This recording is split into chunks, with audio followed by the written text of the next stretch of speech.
Just click the live and then click the intro.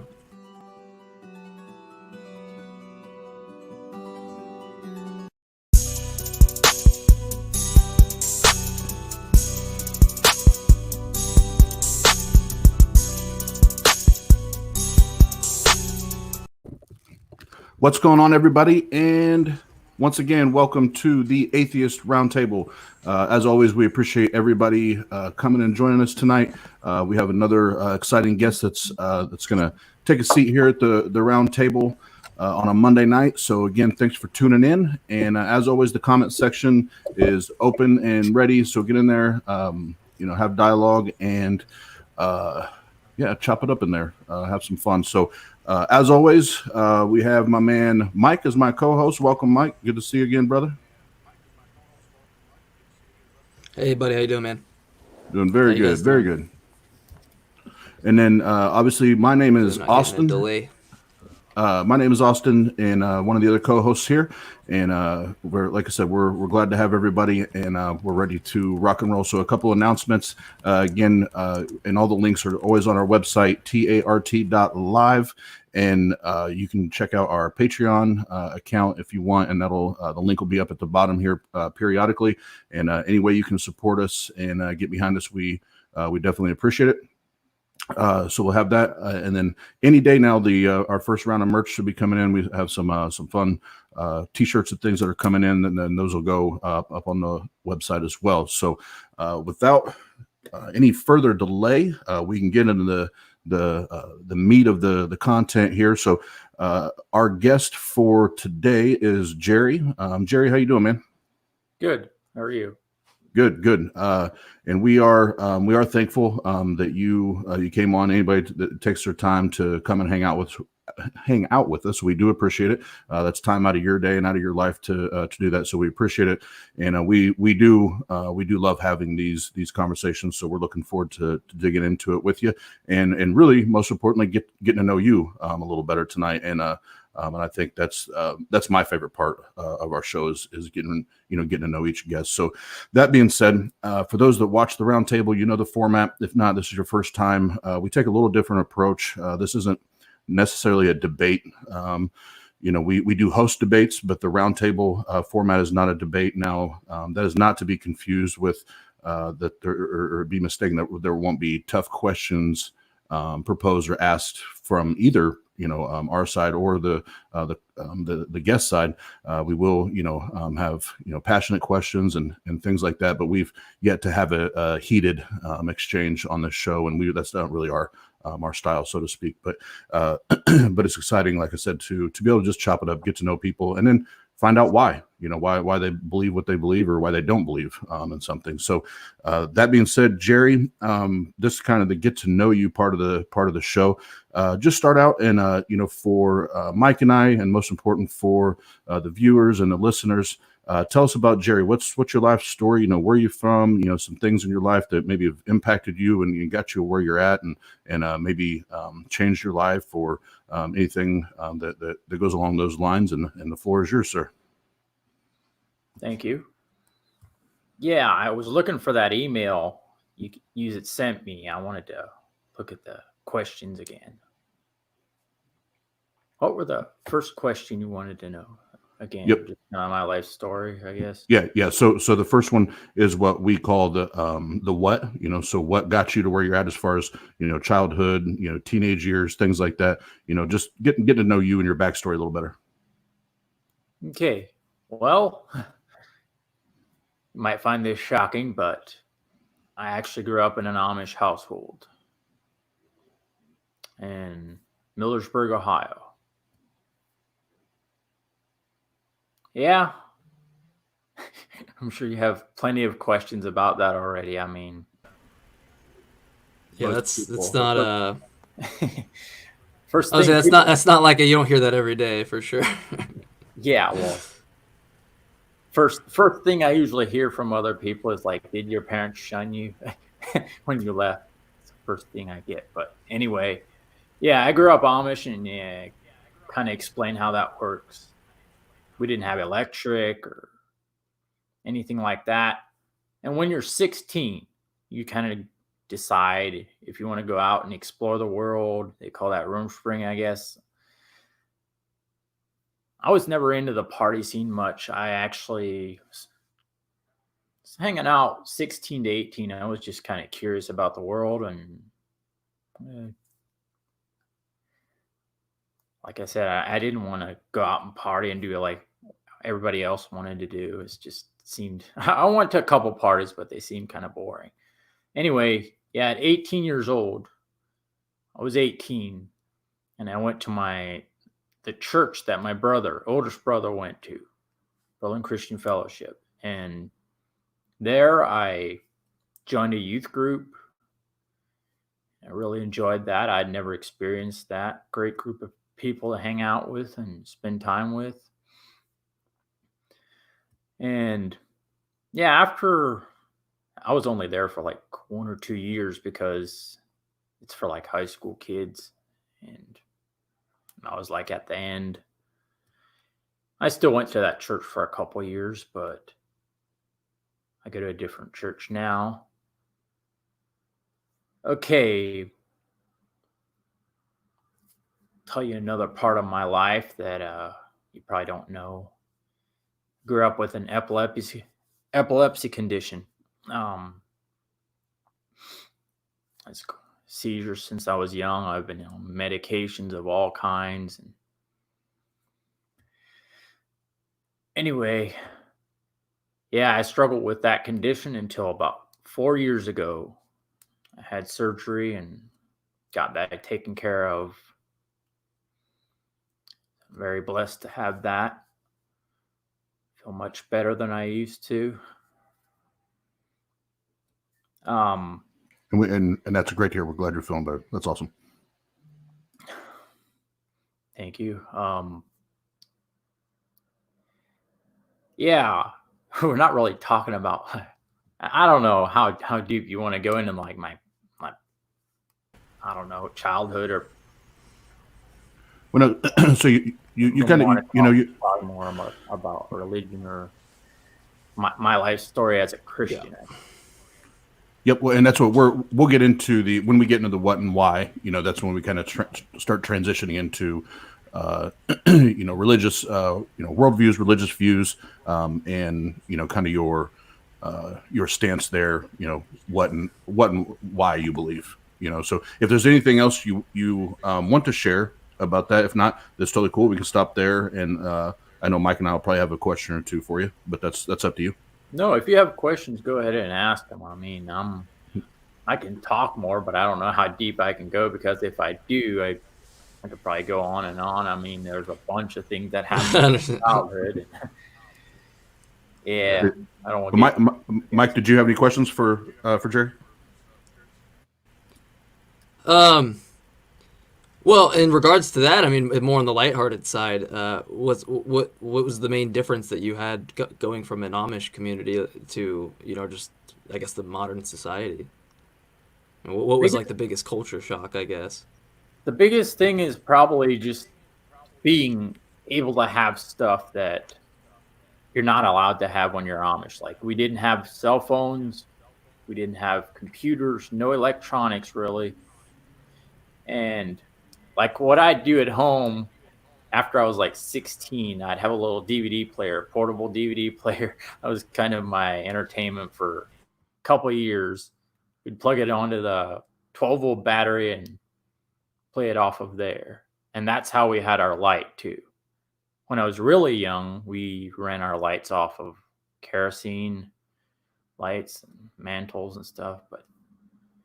And we started using battery lights and yeah, anyway, from going Amish to English, biggest thing is probably having a car and just having the freedom to kind of make your own decisions, I guess, because Amish people are very, very traditional. Like they like to follow these certain rules that I was never convinced about when I was younger. Like, I'm like, this is not in the Bible. I don't know why you guys follow this. Like electricity, you can't have electricity. You can't have all kinds of things. And I'm like, this is not in the Bible. And they're just,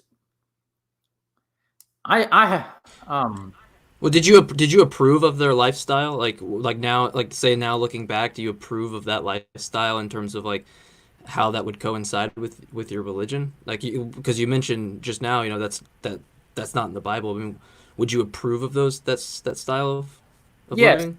yes, the way they look at it is it's not necessary. It's not that they can't have it. The problem I usually have with the Amish church is the bishop gets to decide who can have what. Like there's different bishops who allow different stuff.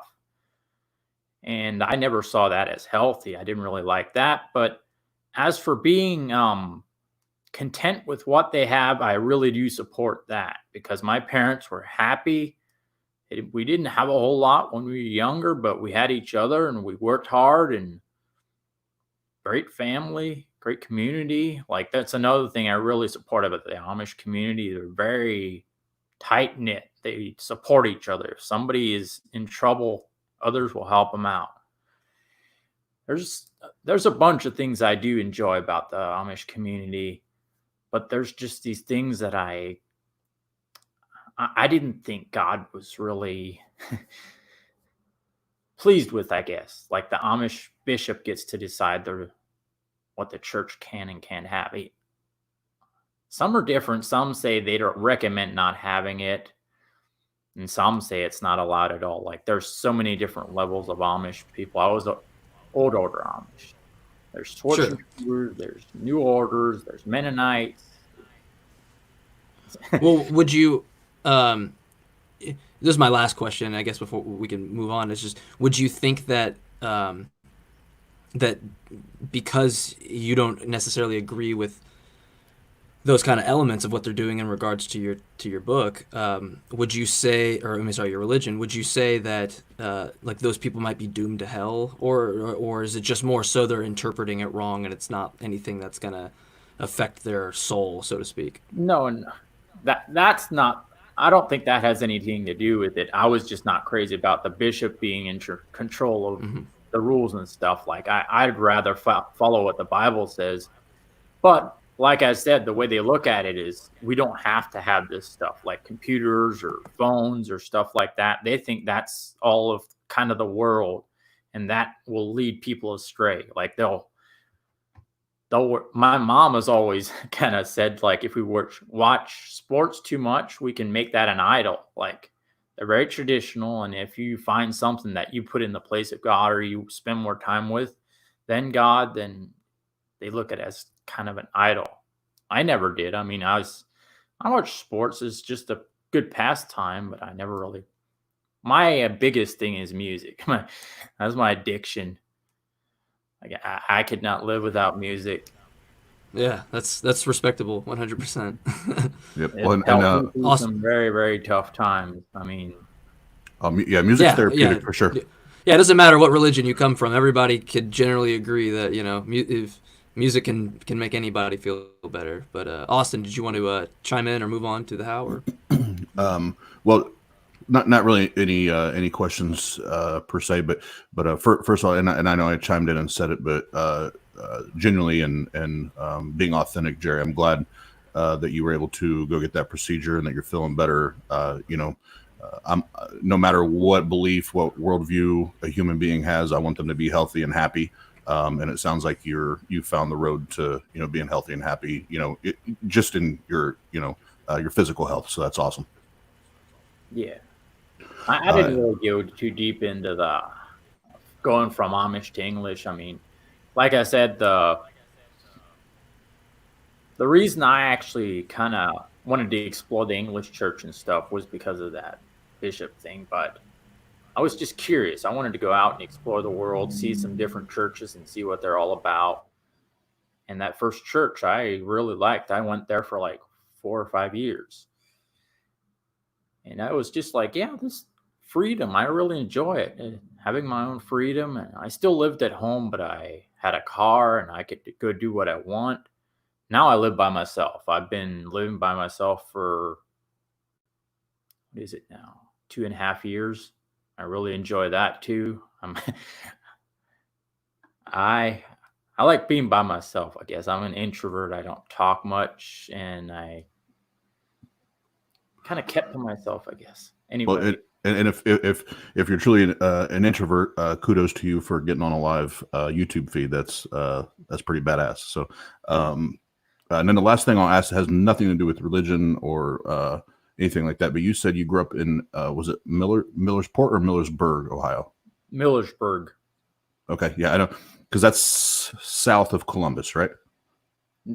No, it's like in the center of Ohio. Do you know where Worcester, Ohio is? Yeah. Yep. Yeah, it's like 30 minutes south of there. Okay, all right. So I must have been thinking of Millersburg then, because I lived in Columbus for about 9 years. So Just when put you it this way, Amish country. This is like the biggest Amish settlement in the United States, I think. okay, Huge amount of Amish people. Berlin, Ohio, like it's a huge tourist attraction. okay, and then as far as the get to know you questions, this is gonna be an easy one. You said you're a big music guy, and obviously helped you and been therapeutic for you. In 3 seconds, who is your favorite band or artist? What genre? That's the thing. What genre? Yeah. Whatever. Who's the first person you go to? I'd say NF. NF? Oh, he's awesome. I like NF. He actually helped me through. His music helped me through quite a bit there for a while. But yeah, he's awesome. So what we'll do, Jerry, is now we'll go into the how, and this is where kind of you can dig in a little more what you were talking about, how you came to. Before I don't want to misrepresent you or misquote you. So what religion, worldview, or belief system? What do you claim today? What title would you use? Christian. Okay. Any specific denomination or? No. Okay. All right. So non-denominational. okay. I go to a non-denominational church now, and I like it. Like everybody's welcome. That's what I like. I don't care who you are, atheists, black, white. I don't care. I just like that everybody's welcome. Okay. All right. Very good. So you shared kind of a snapshot of your life, some of the events that have happened that have impacted it, and you've arrived at this destination, which is Christianity. You were a Bible believing Christian, correct? Yes. Okay. So how did you get there? What did that look like? Okay, well, I can say I was raised a Christian. My mom was, like I said, they were very traditional, and she'd read me Bible stories and stuff. And I don't know, when I was younger, it was all kind of just stories for me. I never really took them seriously until I was maybe a teenager, got a little older, and joined that youth group. Then a little bit after I got out of the youth group, I actually got baptized, which I don't think I should have done that because I was not ready. Because I was still not, I didn't have that one-on-one connection with God. Anyway, yeah. The years after that, it's been quite a few years just kind of searching. Just not sure what I believed. Like, honestly, I can relate with you guys as a atheist. I mean, there were many moments in my life where I was like, God, where are you at? If you are real, just reveal yourself to me. This went on for probably 4 or 5 years. I mean, I still believed in him, but I had my doubts. And yeah, like I said, most of my life I had this conditioning. At times I'd be really depressed, and I'd just be like, can you just take me home? I'm like, I had suicidal thoughts and crap. I mean, just overloaded with drugs and crap I used to take. Just felt crappy. I felt like my life was not going anywhere. I would never get married or have any, I don't know, success in the world. And I felt like my parents weren't really, I don't know, I can't blame it on them. Like, I could have learned a little bit more from my dad and my brothers, I guess, but they kind of treated me like they wanted to keep me at home, and that didn't really help much. I should have went out and kind of learned more about being a man, being a leader, but I was just a lot around home and stuff. And yeah, I eventually just got so down where I was like, I don't want to live. If I have to keep living like this, I just want to, I don't know. I I don't think any person has not. I don't think any person would. Any person that would deny going through experiences where you get to that thought process would be lying. I mean, yeah, every single person goes through those situations. So, and I'm not trying to take anything away from that, but I just say that because that's just such a natural progression to go through. It sucks, but it's definitely relatable for sure. And Jerry, I don't know if you checked out any of our other episodes, but we just had Ashley on a week or so ago, and we opened up and talked about you didn't from what you've shared anyway. I don't want to make any assumptions, but we had abuse as young kids, and we had. Or I'll speak for me. I've had I don't know how many multiple suicide attempts. I'm still here, but obviously, but so I can relate to that, and I get it. So I never want to, try to minimize that or take away from that, because that's real, that's raw, and the fact that you share it again is badass. It's awesome. I appreciate your honesty and your transparency there. So you don't have to dig deep into that, because I know that's sensitive. I know it's a sensitive topic. It's a sensitive place to go, even in your mind. So transitioning from that, you went through that, and you were fighting through those feelings and those emotions.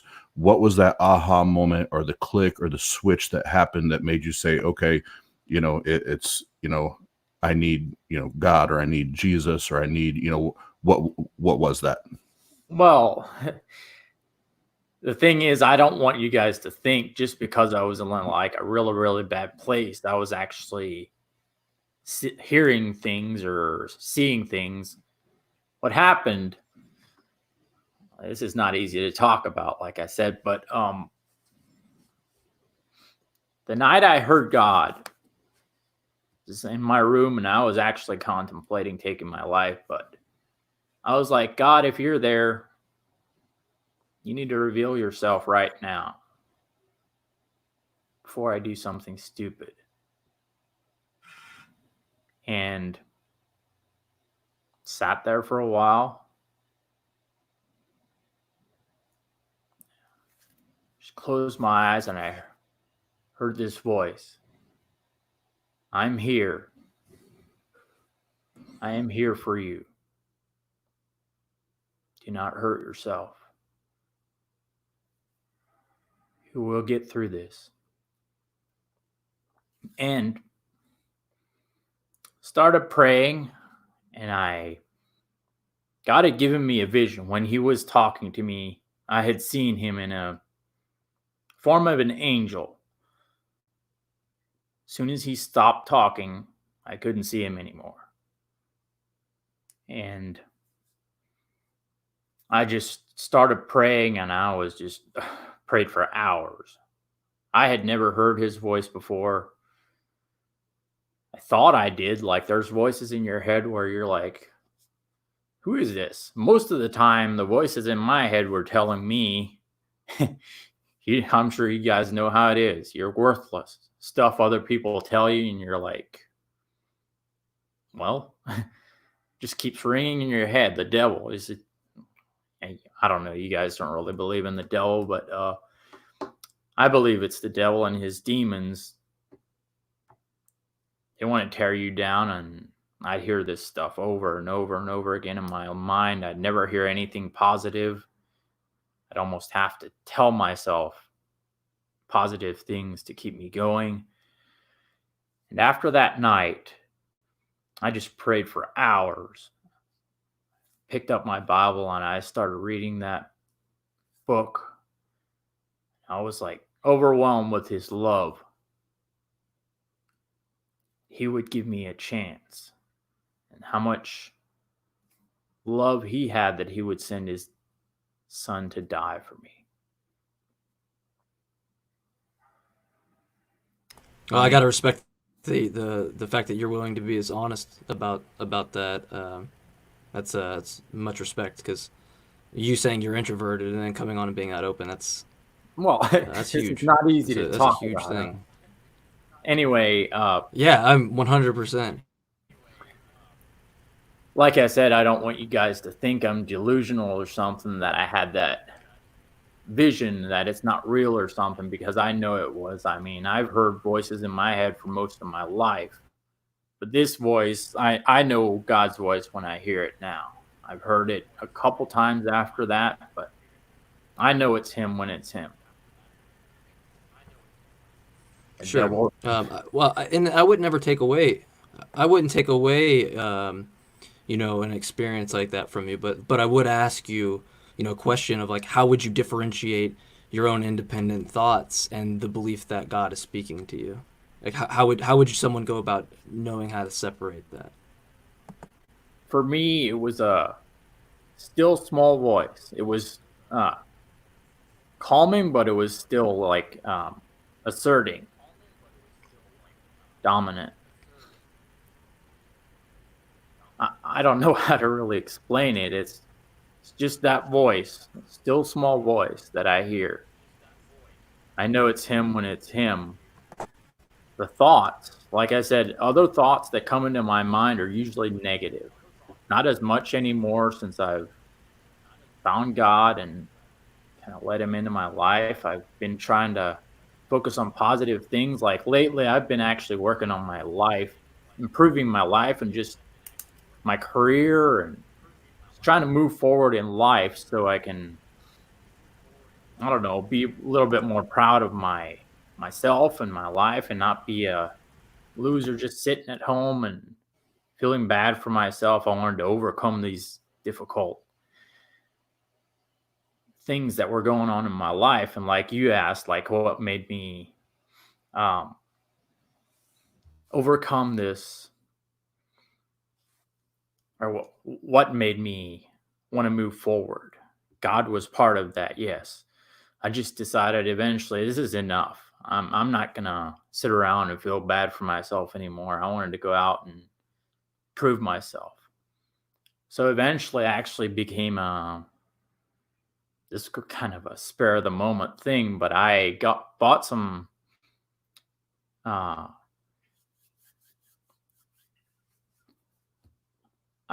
gear, and I started being a DJ, like local. Not much. I wasn't a professional or anything, but I was just playing for weddings and locally. I've been doing it for a little bit. I don't have a whole lot of gigs, but I do still do it. It's like playing music through a computer, and it's not a lot of mix or anything. I just play it, entertain the crowd.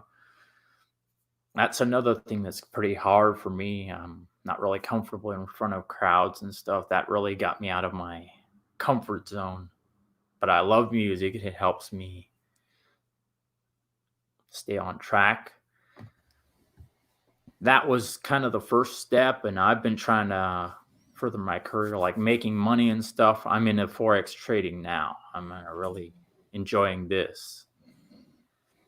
Have you ever heard of Forex trading? It's called foreign exchange. Like there's a bunch of people who do this all over the world, but You said foreign exchange? yes. Yeah, familiar. Yeah. Like the euro for the US dollar, or like it's different currencies. They use this FX choice is what it's called. It's people trading on there all the time. Actually, you might know this one guy on TikTok. I think his name is Clay. He's like a big time conservative, and he likes to debate liberals and stuff. Yeah, he's into this. Yeah, I've been really enjoying this. I do have a good job now, and I'm doing this on the side. I'm doing pretty well financially, and I'm proud of myself for getting this far because I never thought I'd even get off my butt and do something with my life. And Jerry, not to I can fucking relate to that so much, man. You have no idea. I just went back to school. I'm 29 years old here on Wednesday. I pulled I think like a 1 something GPA up to a 3.28. So I feel you, man. When you feel proud of yourself for something, it is one of the most liberating experiences to have. So I'm glad that's ultimately how you feel, because that's so much better than being stuck in all that. Yep. Are you in And college now, or are you in college? I'm still I'm almost out. Hopefully, as long as these semesters go well. yeah, and if Jerry, if I can jump in there, just one or two quick comments, and then really I have just one question, and we'll jump into the why, because I think that's where we can really start to dig in. But first and foremost, this is why I love this format, and this is why I love what we're doing at the round table, because I'm learning things and finding things out about Jerry that I just never would have known. Never, I never would have known these things, right? And I never would have learned these things, and regardless of how, and you've been following me on TikTok. I've been following you on TikTok for a long time now, and you know that I'm going to be brutally honest whether we agree or not, right? But I can tell you that, number one, I know depression and suicide and mental health and that conversation, first and foremost, is not the easiest conversation to have. I don't care if you're an introvert or an extrovert. It's still not easy. It's not comfortable to talk about, because whether you're male or female or whatever, it's tough to tell somebody that man, I was ready to give up. I was ready to end it. That's a tough conversation to have, and to tell the people you love, and then to get on YouTube for especially somebody that calls themselves an introvert, for you to get on here, Jerry, regardless of your religious or world views. I just want to say, as somebody that I battle mental health diagnosis on a daily basis, I know the grind of that. I'm proud of you, man. And I think it's badass that you can get on here and you can represent our community. Even though we have very different belief systems, I think it's awesome what you're doing. And I actually, on this side, got choked up when you said you went and bought DJ gear and you made yourself, and like my sales team and my at work, I tell them, you have to become comfortable with the uncomfortable if you want to succeed in life. Yes. You have to become comfortable with the uncomfortable.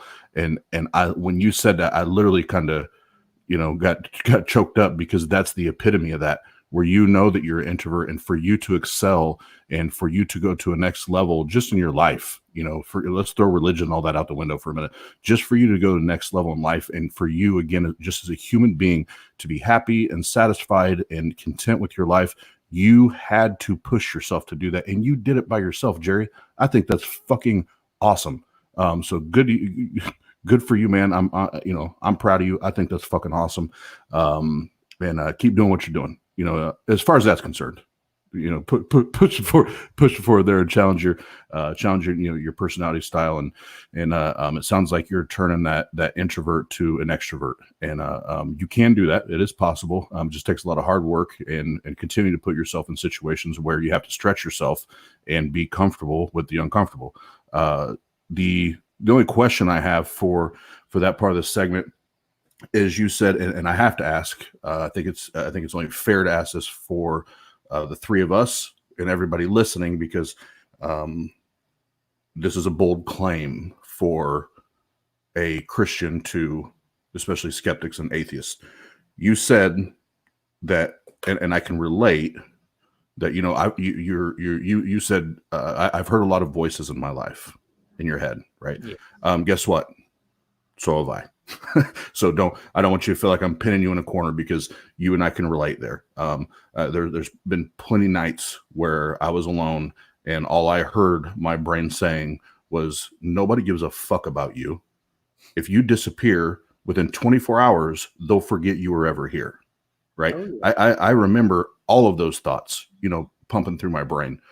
So I get it. But then you made the statement that when God speaks, you have knowledge, that it's his voice. Mm-hmm. So that's a bold claim. I need to know how you know that this God is speaking to you. Well, like I said, when he spoke to me, it was unlike anything I'd heard before. And when he did speak, like I said, he gave me a vision while he was speaking to me. Looked like an angel.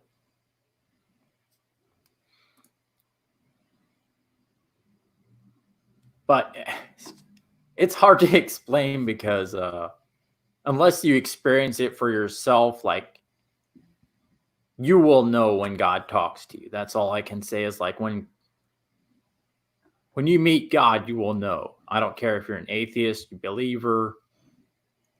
There's believers. There's people who believe in God who've told me they've never heard his voice. They just choose to believe. And yeah, for me, being that lucky to hear his voice, and which I've heard stories from pastors and stuff, they talk to him on the daily. And I long for that relationship to where I can talk to him on a daily basis and tell him my problems and stories, and he can help me along the way. But yeah, that's a hard question to answer because Sure, of course.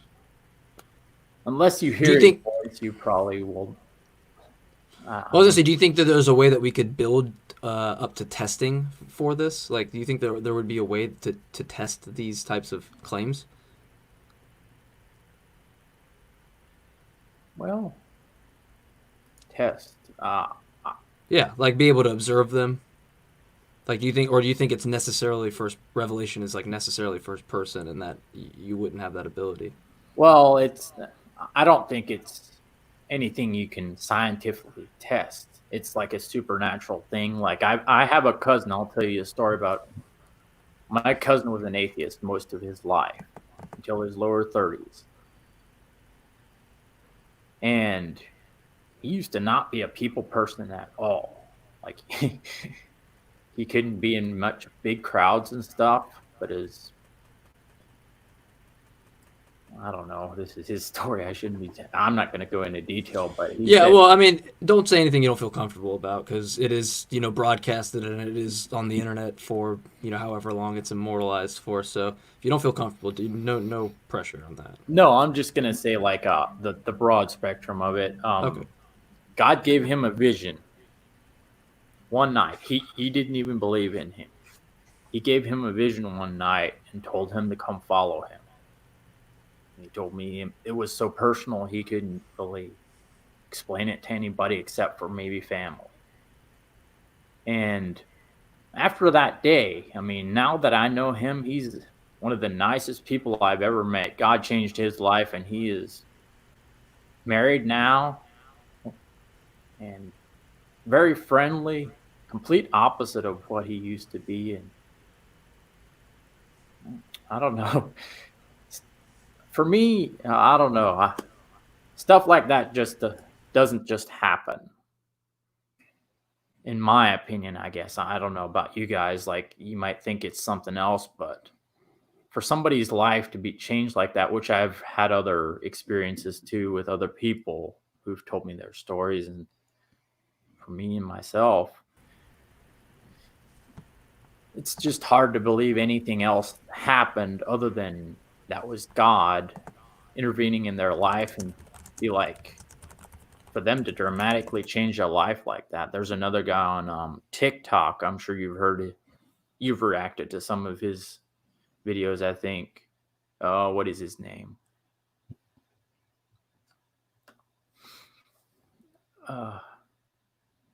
the guy who had that supernatural story.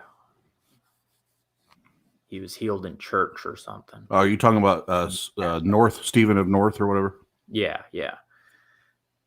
Like, I believe his story because I've heard some crazy things, and honestly, I don't think he'd say it if it wasn't true. He wouldn't go out and tell the whole world this. Yeah, but do you think story. that people could be this is kind of what I was getting into with the personal experience thing. Do you think that people could be convinced that that something is true, independent of it being true? If you were there to experience it, maybe yes.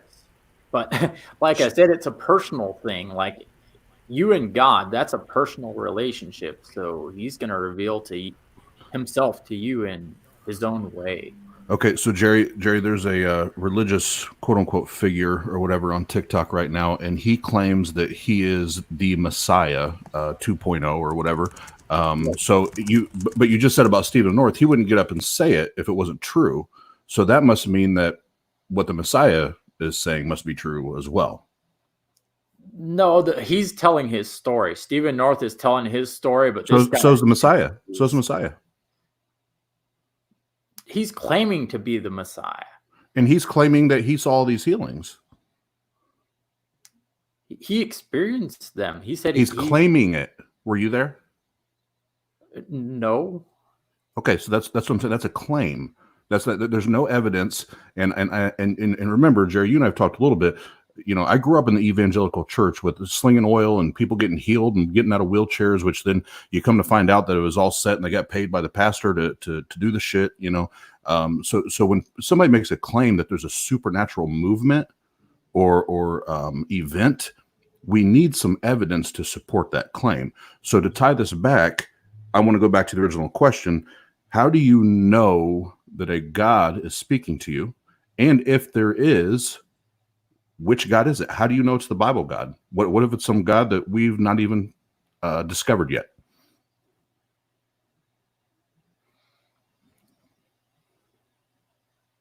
Well, I know it's God, the God of the Bible, because I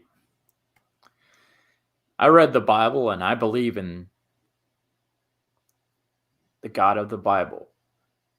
Now, I know this is going to be hard for you as atheists to accept, because there's like you said, guys say there's many different gods out there. Which one is it? I never really got into much of other religions. I've read the Quran a little bit, but not much. I've went to a Catholic church like maybe one time with my ex, and yeah, for me, I grew up reading the Bible, and I believed in the God of the Bible. I know it's him. Okay, but again, it's hard to explain. Like I said, it's just a personal thing. But see, that's where again, I spent 30-something years of my life, Jerry, as a Christian. So everything you're saying is not new to me. I've heard all of this before, and this is where I got. This is how I become an atheist. It got to the point I was like, you know what, I can't. Like, you can't.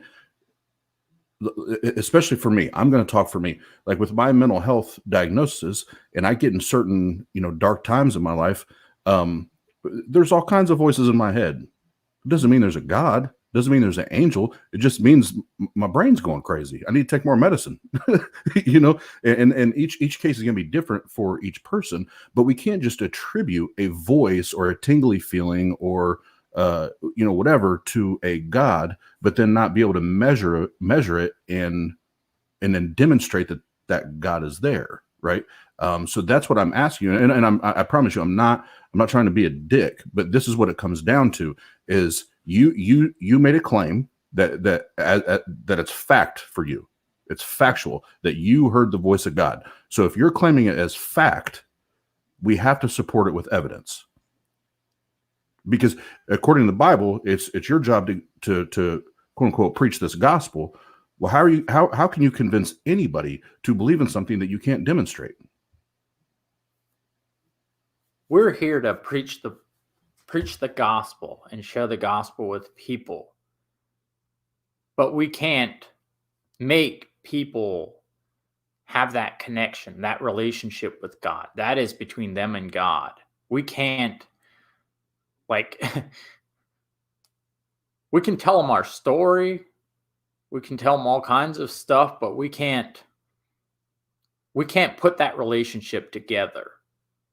We can lead them to Christ, but we can't personally give them like a vision or something that only God can do. Only God can. They have to do that with God. We're just here to share the gospel. Okay, so I'll say this, and then let's get to the why, because this will probably come full circle again in the why. But just so we're on the same page as we move into that next segment. As of right now, in this stage of our conversation, your experience, as far as your how is you believe that you have learned the voice of God, and you know that it is God, the Bible God, correct? Yes, for me, Okay. yes. Like I said, I know you guys want like indisputable evidence that God exists, but I think he's outside of this universe, outside of this time. Like we can't figure him out. Well, that's an even bigger claim. We can come back to that after you go through the why, because that's an even more gigantic claim than you've already made. We can get to that, but the bottom line is, I want you to think about. Don't answer this right now. I want you to think about this proposal, because you said you're getting into business, and all. I'm an entrepreneur and a businessman, so I'm gonna propose a situation to you, and then I want you to. I'll come back to it in a little bit, let you think about it. So you said, I've heard the voice of God. I know it's God, and I just believe it's God. And you're asking Mike and I to believe that because you're a cool guy, right? We should do it because you believe in the Bible. You're a good dude, and you're a good Christian, and we should believe it because you said that. So let's apply it to the natural world, okay? And let's say I own a business, and you're looking for work, and you come to me, and we have an interview or whatever, and I say, you know what, Jerry, I really like you, and I'm gonna hire you. You can go ahead and start tomorrow. And here are your duties. Here are your responsibilities. This is what you're going to take care of. And I'll see you tomorrow at 9 a.m. And you say, well, Austin, what's my pay rate? Am I getting paid hourly? Am I getting paid salary? Am I getting health benefits? Like what's going on? And I say, you know what? Don't worry about it. I'll take care of you. Like don't even worry about it. It's going to be there. The money's going to be there. The benefits are going to be there. Just don't worry about it. So don't say anything yet. I just want you to think about that and how that relates to our conversation. And we'll come back to that. So we'll pause that there. Jerry, the last segment of the round table is then the why. So you've talked about your experiences, and even you've heard and the voice of God, and to you it's factual.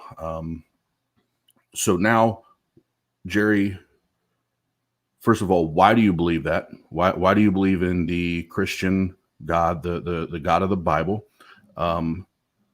And why not any other God? Why is it the Bible God? Why is it not any other God?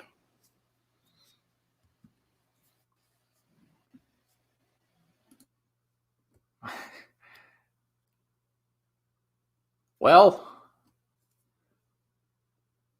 because I don't believe any other gods are real for myself. Like, I can't say that for other religions. Like other people, I don't want to put their religions down or anything, what they believe. But as for me, the Christian God is the only true God, one true God. He's the King of Kings and Lord of Lords. It's nobody higher, in my opinion, but like he's the only one who offers forgiveness, grace for our sins. He takes us as we are. Other religions, they have to work to earn their salvation. We don't. All we have to do is believe and repent for our sins. Honestly, like I said, I never really got into much other religions and stuff. Okay. I don't want to say this is just because of how I grew up either. Like I said, I had this personal relationship with God. I still do. Sometimes I feel like I'm straying away. Like it comes and goes. Like the less time I spend with God, the more I distance myself. It's harder to hear his voice. The more time I spend in the Word, the Bible, the more I can actually learn about him and hear his voice. Okay. But all right. Like I said, it's not easy to explain. Like I know you guys are like, there's so many gods. Yeah, which one is it? How do you know it's not this one? This one. For me, I'll leave it at this. I don't think there's any other true gods. Like there are gods, but they're not the Almighty.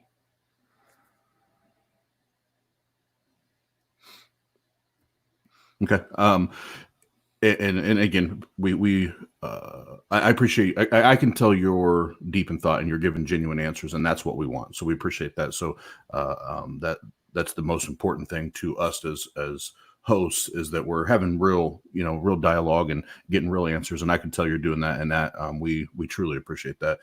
So what I want to do is Mike hasn't got to be involved too much so far. So what I want to do is I just want to pause for a minute, and Mike, if there's some things that you would like to ask Jerry, the floor is yours, sir.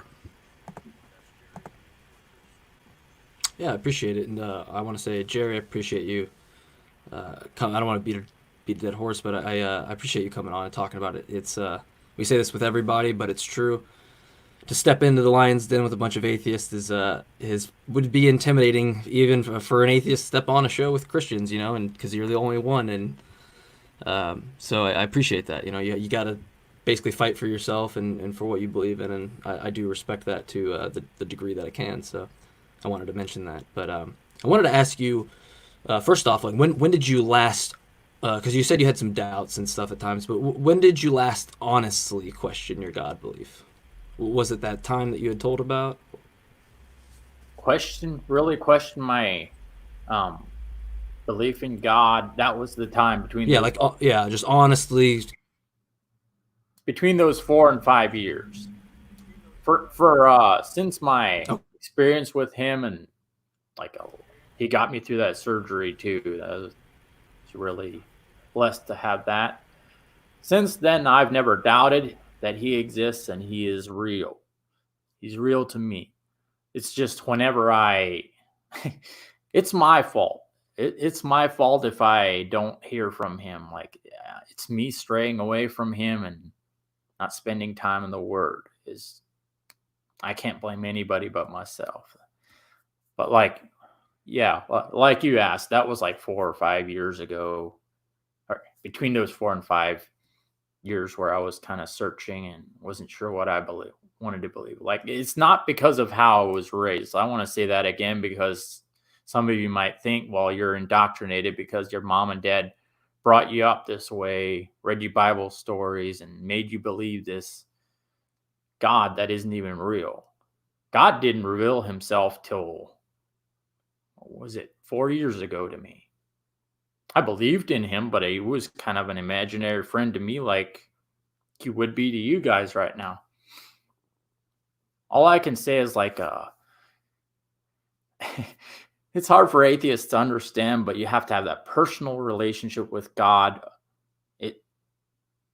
That's the only way you can have that, in my opinion. You can see evidences of God's works working through people's lives and stuff. And even in church and stuff, I've experienced stuff, but like, if you want me to, let me say this, if you want me to prove to you that this was God's voice, or prove to you that he's up there, or give you a picture of him or something, I can't do that. I can't give you like complete evidence that this was him, or I know it was him for me. For myself, I know God is real. Yeah, my intent is not to. Well, I was gonna say my intent is not to ask you to prove him to me, or anything on that nature. These for me is more of, you started a belief at A and then you come to your conclusion at Z. I'm trying to figure out the rest of the alphabet in between those steps. Is basically what I'm the most interested in, and why I want to do these types of shows and things like that. But so that said, I mean, it kind of sounds like you would do a form of faith for your belief. And yes, would that be accurate to say? Yes, it takes faith to have a belief. Would you rather have evidence? Sure. Would you rather have evidence, or would you rather have faith for a belief?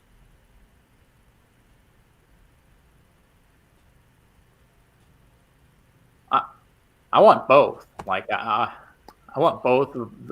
The Bible is evidence to me. Like that's a book written by man, inspired by God. It's the Word of God, and that's evidence for me. But I know it's not for you guys. Like I don't think somebody would have just written that book for the heck of it and left a whole bunch of stories in there that weren't true, just to mislead everybody. I don't know. Sure. Well, what if you discovered that your belief was causing some harm? Would you be open to re-examining it for accuracy? Believe it was causing me harm? No. I'm saying, if you discovered that your belief was could cause harm, or causes harm, or has caused people harm, would you be willing to re-examine it or look into it? Yeah. Okay. And so I'm kind of trying to segue into like how you would think like certain things that the book would say that would be harmful, like say the views on non-believers or homosexuals or witches, whatever, disobedient children, things like that. Do you think that those all still serve purpose in the modern world? I mean, or how do you abide by all of those types of things within the book, or how do you go about determining, what the book says and what you should consider and what you shouldn't, in terms of those beliefs that I would consider harmful? Are you asking me like what people, if I believe the things that are in the Bible that could be like harmful for people who might not believe in it, or who live a certain type of lifestyle, or what? Like, well, certain things that are written in the Bible, like in Leviticus or things like that, where it's very specific on things you shouldn't do, or Exodus, where it's kind of like a guideline on how to treat servants, I'll say.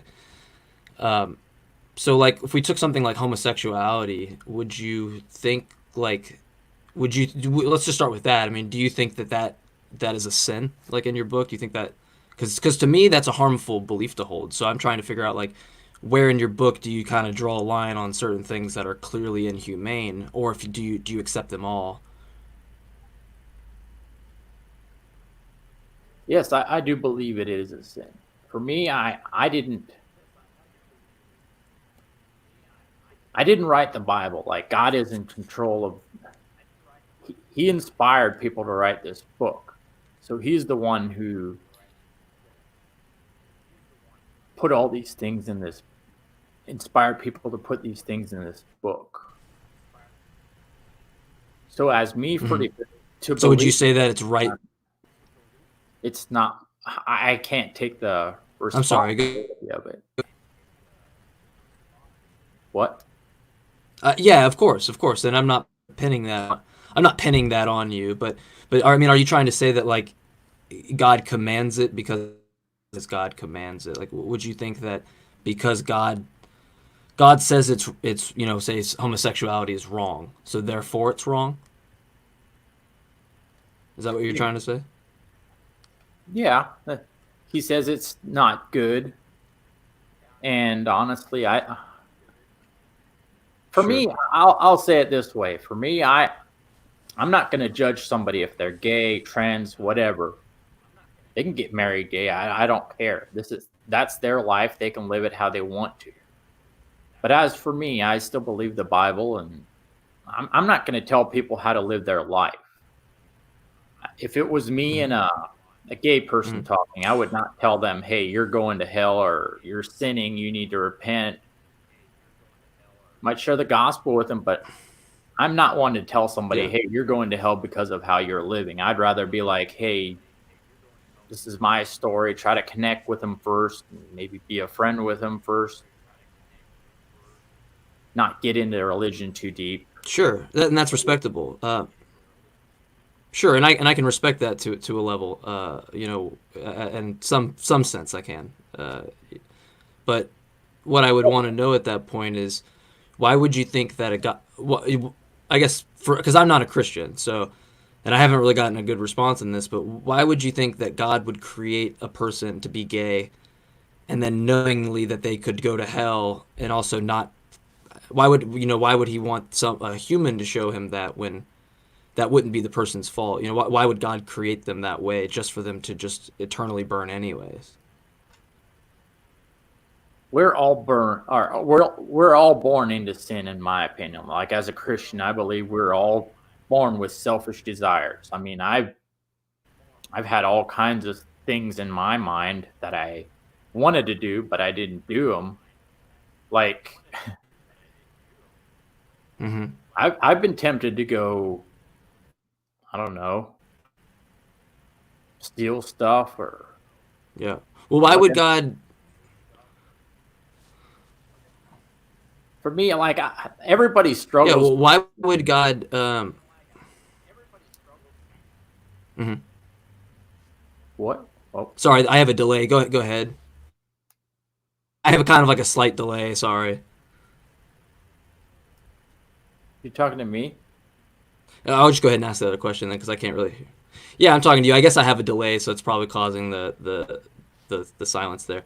But why, so why would God give certain people, if we're all born into sin, why are some people born into more sin and sin that's and really uncontrollable? I mean, that they can't control because, from my understanding, that's not something you can control. That's just the way you are.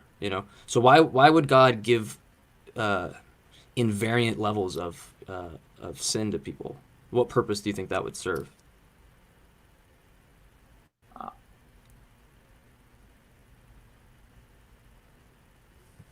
I wouldn't say we're born with more. Some are born with more sin than other people. We are all, but like, from my point of view, let's put it this way. Okay, let's But say somebody who is a pedophile. They can't help it. Like, they're sick. They're just attracted to certain things, but they're gonna again end up going to jail if they do something that they're not supposed to. Like, I don't know how else to explain it. Like, I know I shouldn't compare that to. well, I don't think that's analogous. I don't think that's analogous because you're taking something that in which so a pedophile, yes, you're right. That is something that's wrong with their brain, okay? And people shouldn't be necessarily pointing the finger at somebody who has that because it's against their control. Now, if they act on that, that's different. So are you trying to say that as long as they don't act on gay tendencies, they're okay? Or because being gay, that was why I said invariant. It never it doesn't change. It Yeah. doesn't. That's not how it works in biology. Right. So why would God give an unfair invariant sin to somebody, but then give variant sins to people, or give sins to people that they could ultimately change? Do you think that would be fair?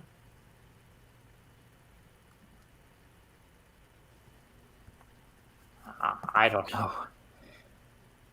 I've heard stories from people Yeah. who been gay and they've found God and they completely changed their life. That's what I mean. Like,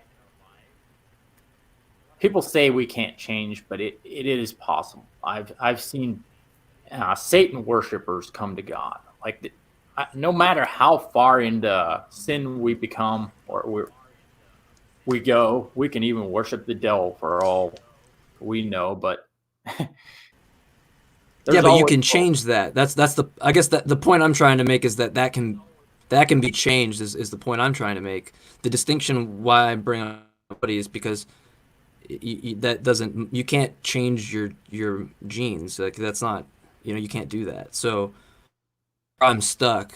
And I don't mean to I'm not trying to get hostile or anything, but I feel like we're talking past each other because you're mentioning if I was in your worldview, I would agree. Yeah, that person cannot be a Satanist. They could do those things. They could change that. They could be insincere and change it.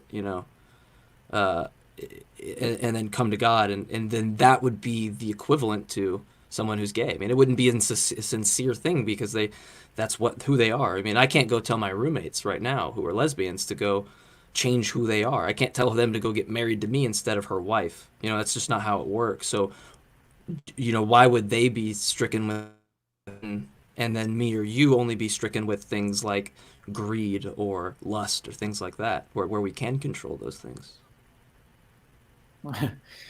That's not easy either. I mean, even as a Christian, I mean, I'm tempted Sure. with stuff all the time. Being a Christian, I can tell you this: being a Christian and trying to follow every single commandment of the Bible it's the hardest thing you will do in your life.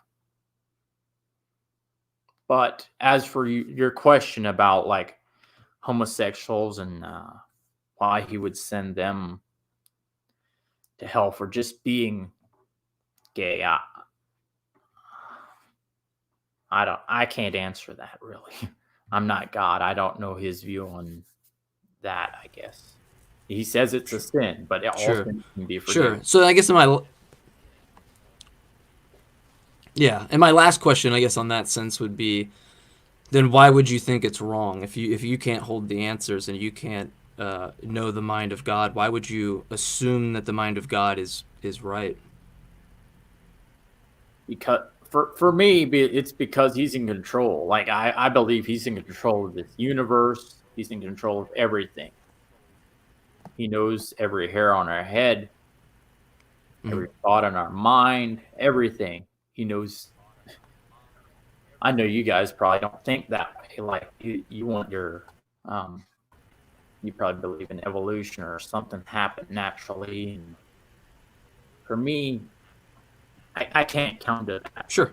Like, I can't believe that something came from the Big Bang and created like everything in the world, or something evolved, like animals evolved into human Sure. beings, or I don't know. I've done Well, a little you're talking research. about species. Yes, Look into speciation because we actually do have examples of speciation within the last 100 years within plants, and a lot of people with organisms it's a little bit more complex for that change to happen in just a matter of observable years, and well, that's what I the mean. Like, evolution at aspect on time, that kind of gets downplayed on the religious side is because when you're having to observe this, it's hard in such a standstill moment compared to what it takes. But yeah, I appreciate you answering those questions. I think I know those are tough ones, but um, I try to change up my questions. I don't want to repeat myself every single episode with why do you believe what you believe. So I wanted to try to touch on something a little bit more.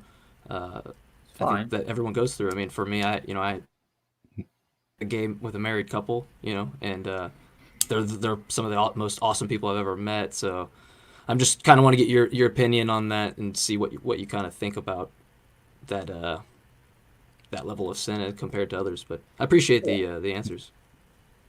Yeah, I And probably did do the best job on that. I mean, I should have explained it a little better, but I just kind of did what I thought. Like, the way I see it, God is in control. I'm not him. I don't make the decisions of who goes where, or what is allowed, what is not. I just believe what he said in his book. Like I follow that. Jerry, and again to the sentiment, we appreciate your most honest answers, and just to what you just said. I just want to point out and highlight a bit of an inconsistency. So when you were talking about the Amish church, and you said, "Well, I didn't like that the bishop or whatever, that he got to control the rules and the laws, and he did this, and everything just went that way." But yet you'll commit your life to a God that writes all your rules, and he tells you how you should live and shouldn't live. And there's other people, and Christians probably think that people like Mike and I, because we don't believe what you do, that we're going to go burn in hell. I just want to highlight that that's a pretty inconsistent stance, because you didn't want to be controlled by a man, but you're willing to be controlled by this what I would call an imaginary friend that none of us get to meet. So I think that's a little inconsistent there. We can come back to that here in a minute if you'd like. But going back to the briefly to the homosexual conversation, because that's a spot for me that I have a big beef with Christians on, because it's I think it's outrageous for multiple reasons. But I have my trusty Bible here from all my years reading this good book, as you guys call it. So I'm ready to go into this book. Tell me, where in this book does it say that homosexuality is wrong and that they'll burn in hell?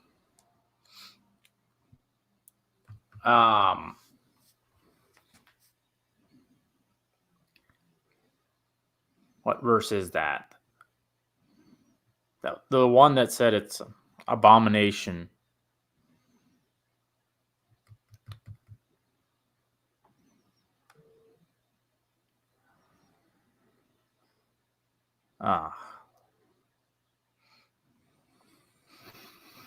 Give me just a minute.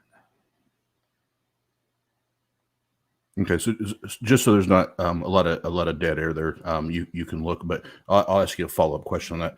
Jerry, do you love gay people? Do you love homosexuals, transsexuals? Yes, I do. I love everybody. I don't care what you are, atheist, whatever. This is what I mean by you. You as an atheist, I don't like when Christians do this, but I would never, ever tell anybody they're going to hell, because I am not God. I don't care how far you are into sin. There's people who go to jail and they're on like death row. And one of my favorite rappers, Lecrae, he goes to prison ministry and he helps get people like that saved. People who are ready to get killed. So it's never too late. I don't care who you are. I don't care how far you've drifted. I'm not going to tell you you're going to heaven or to hell, because that's not my place. But do you believe they will?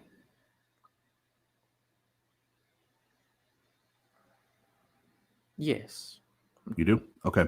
So the Bible says the way to heaven is going to be straight and narrow, and the path to hell will be wide.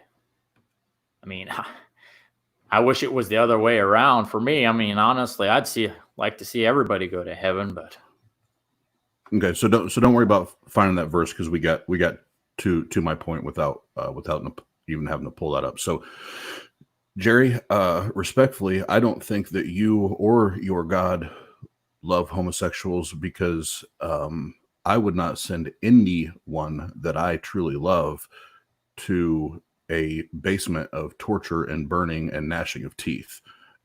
So that is my beef with that.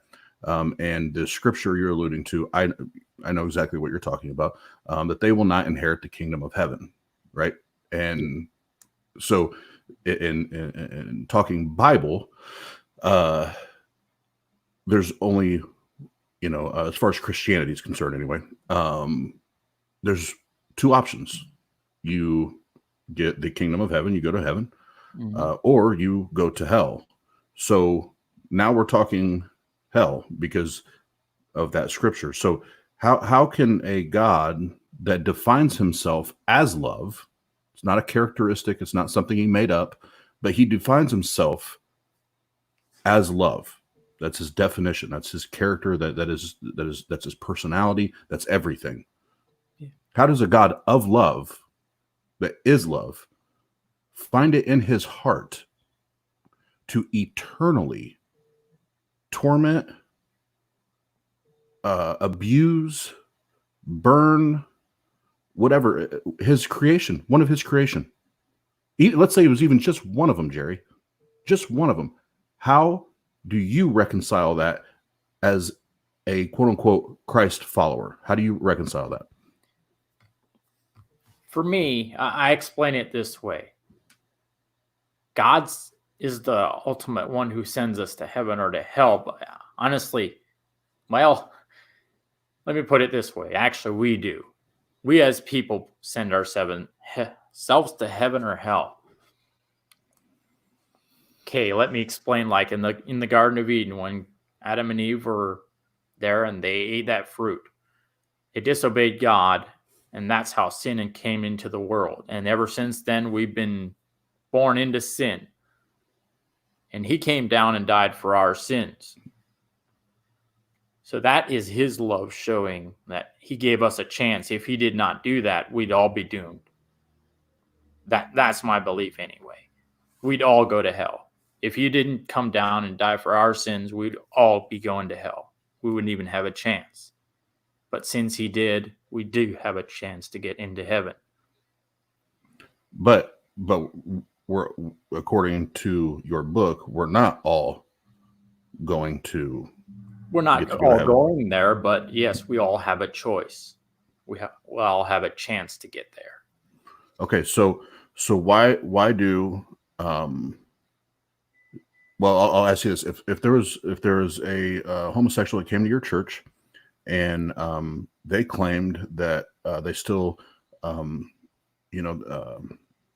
still in a homosexual relationship, and they want to seek out marriage, and they come to church and they say that they've done what Romans says, that you must believe in your heart and confess with your mouth that Jesus is Lord to be saved, right? So let's say they've done all that the Bible says, but they continue to live a homosexual lifestyle, but yet they've done what the Bible said.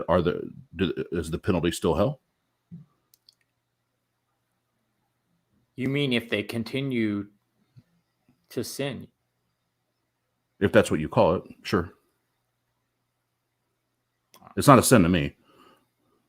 Yeah, I understand that. I would say yes. I mean, I'm not God, but I don't know. According to his book, yes. Okay. All right. If they keep living like that. But that's the question. That's a hard question for me. Like, not that they keep living that way. This is what I'm touching at. Like, they go into a Christian church. I mean, that's where I kind of have an issue. There's churches who will marry gay couples and whatever, but you shouldn't force a Christian pastor to do something like that, in my opinion. Like, he should have the option to do it or not to do it. Somebody who feels comfortable doing that should do it, but you should not be forced to do something like that. And to go back to the core of this for me, because it comes down to, the Bible's definition of love, as far as God is concerned, is not love. He's, as far as I'm concerned, he's a narcissistic tyrant. But how does somebody that's loving, and again, that is by definition who he is, that's his character, how does somebody send one of his creations to eternal damnation and burning and abuse?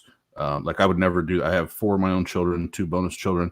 I would never, if they just picked a lifestyle opposite of what I wanted them to pick, I'm not going to create a torture area in my basement and put them down there for the rest of their lives. We can't understand this as humans. Like, we're not God. We're not in control of this whole universe and the people in it and everything. We didn't create human beings. Well, I did. Yeah, well, I created 4 of you them. helped. You helped, but and I who wouldn't made put them in that the basement. sperm? Who made those sperms meet? I Sperm did. and egg meet. I put the sperm in the egg. Yeah, but there's, you know how many are in there. The chances of that happening. So to bring it back home, that's for atheists. That's our struggle, because guess what? In that same book, in those same stories, that were condemning homosexuality and being promiscuous and whatever the fuck that is, and all these things. Then I have to follow up and ask you, because it's in the same book. Are you going to hell for eating shellfish? Are you going to hell for wearing mixed fabrics in your clothing? Are you all the other shit that's in there? Like, there's so many all these other laws. Why do you get to pick which one people go to hell for, and the other ones now are forgivable? Why do we get to cherry pick? What do you mean the others are forgivable? Well, All I know, like, my brother is a pastor, and he eats shrimp like it's going out of fucking business.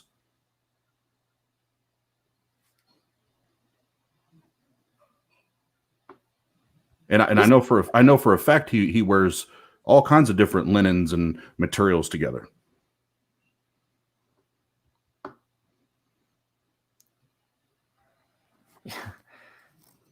I don't know. I'm not gonna. I can't Okay, answer that one. so- I guess. All I right, don't so I'll jump in. So you need to study. You need, because those are the Yeah. inconsistencies, Jerry. That's what turns a however long I was a Christian, up till I was 30 something. That's what takes a 30-something-year-old Christian, when he really starts diving in and reading and applying logic and reason, and says, "Oops, I was wrong for a long time." Like, why do we get to cherry pick and tell homosexuals are going to go burn in hell, but I'm over here slamming some fucking shrimp, so do your research, man. And that's the point in this show, is again, not to be nasty, not to be ugly, but to challenge the why. Because a lot of times when you start talking about it, you start drilling down, it's either A, somebody just doesn't know, which is okay. That just means you need to go study. Or B, it's like, holy shit, I didn't even think about it that way. Once you start applying, logic and reason, like I said, and taking those God goggles off, as Matt Dillhoney loves to say, and that's one of my favorite lines ever. And once you start reading it with logic and reason, you find out, okay, not all this is should be taken just on faith. I need to put my due diligence into it and go from there. So the one thing, the last thing I want to go back to, and then I'm going to let you ask. You said you had a question or two for Mike, and I want to get that in, because we're up against our time here. But if this God, the Bible God, is really the creator of the universe, creator of humankind, all knowing, all powerful, all loving, blah blah blah blah blah, all the things that it says he is. Jerry, why do we need all these gymnastics? Like, if literally he created the universe, why can we not prove it? Why can we not demonstrate it? If he made us in his image, Yeah. how can we not prove this God?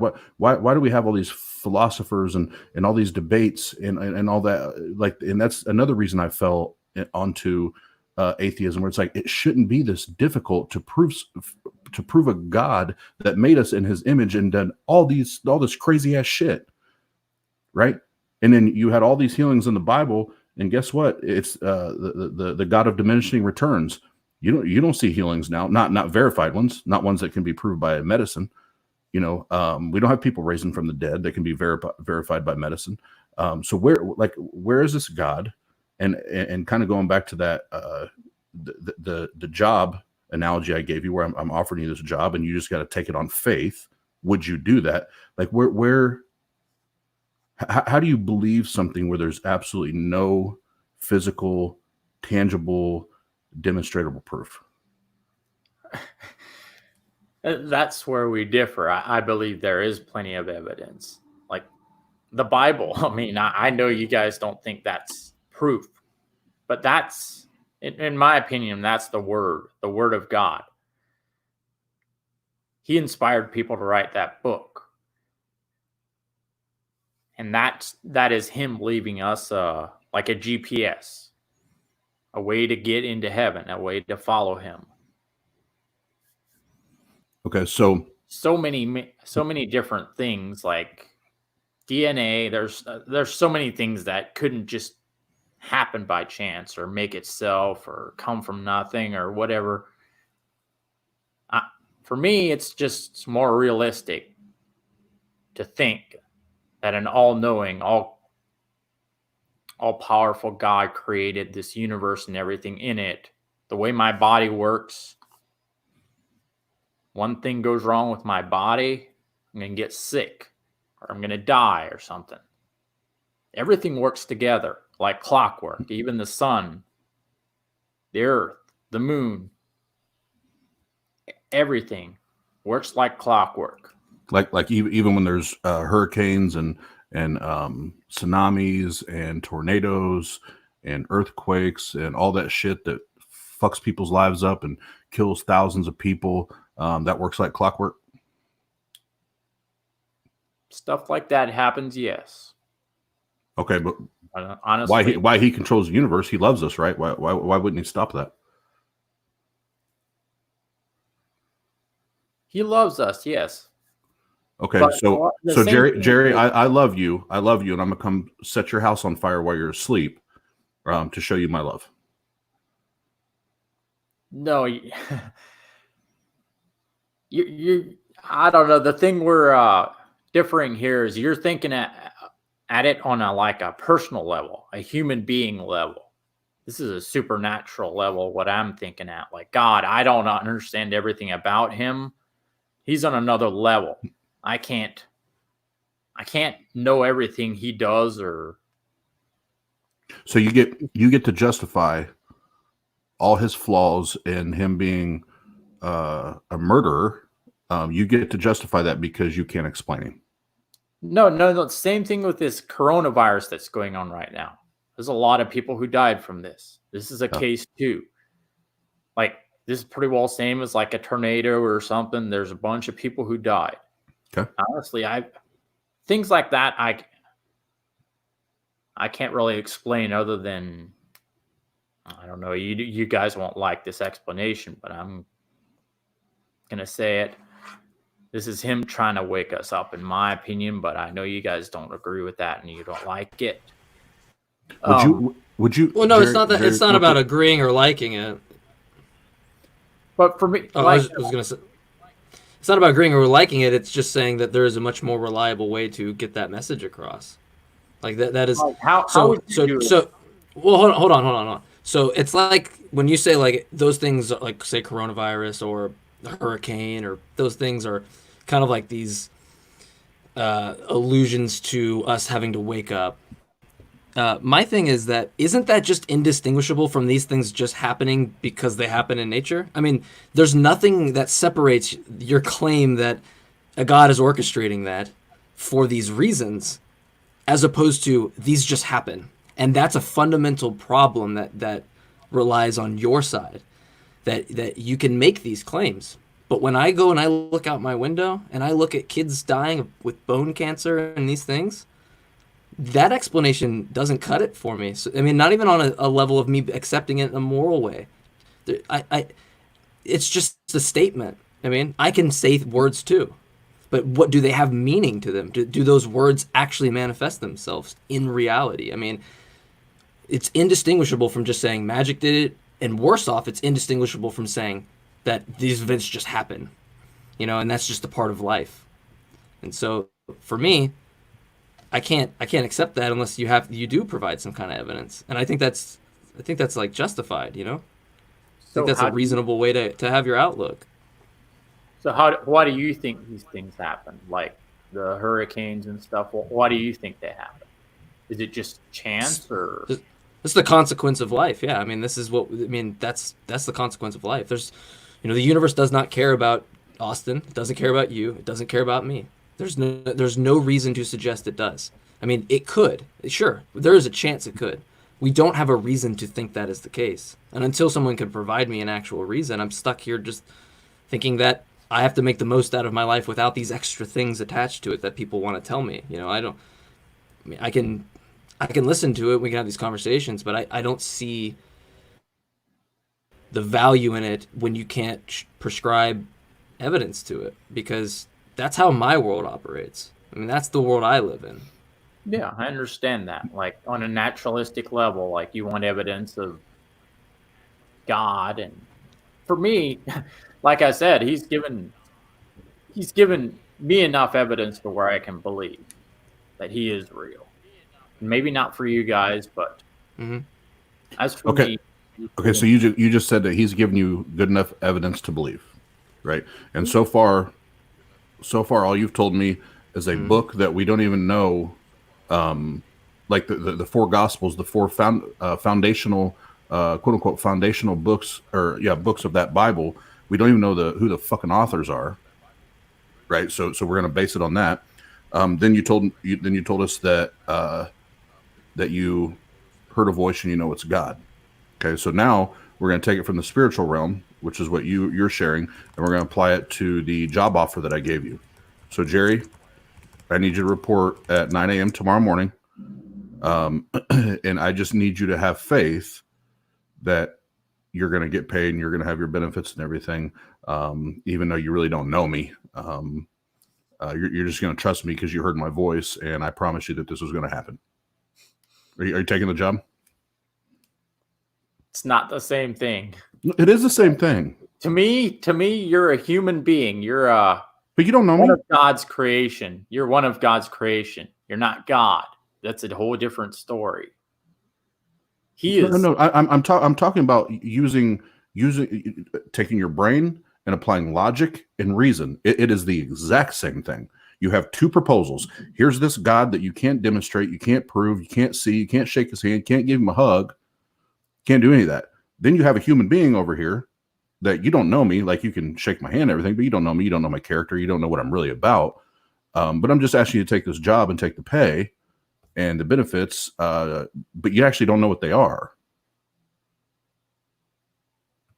Just apply the same logic and reason to the equation. That's all I'm asking. Are you going to take the job? It depends. I'd help anybody out. I don't care if you pay me or not. I'm not talking about you helping me. I don't need your help. I'm hiring you. This is going to be a business relationship. Just business. It's a business relationship. That's all I'm talking. I'm not talking anything spiritual. This is a business relationship. No, I probably wouldn't take it. No. Yeah, neither would I. I'd tell you to get the hell out of here, right? I'm not going to do it because you're asking me to believe all these things about my pay and my wages, where I got bills to pay, I got a mortgage to pay, I got car notes to pay, I have all this, and you're just telling me to believe you on faith? No, that's not going to happen. So that's the model I'm trying to put in front of you is you cannot ever faith is never a path to truth, Jerry, period. I don't care what it is in life. Faith is not going to find you truth. That's all I'm trying to put in front of you. So how did evolution happen? Don't you need to have faith? Were you there when that happened? Or and I'll let Mike jump in because I saw he popped up. But I'll tell you the most intellectually honest thing anybody can say, whether you're an atheist, theist, doesn't matter.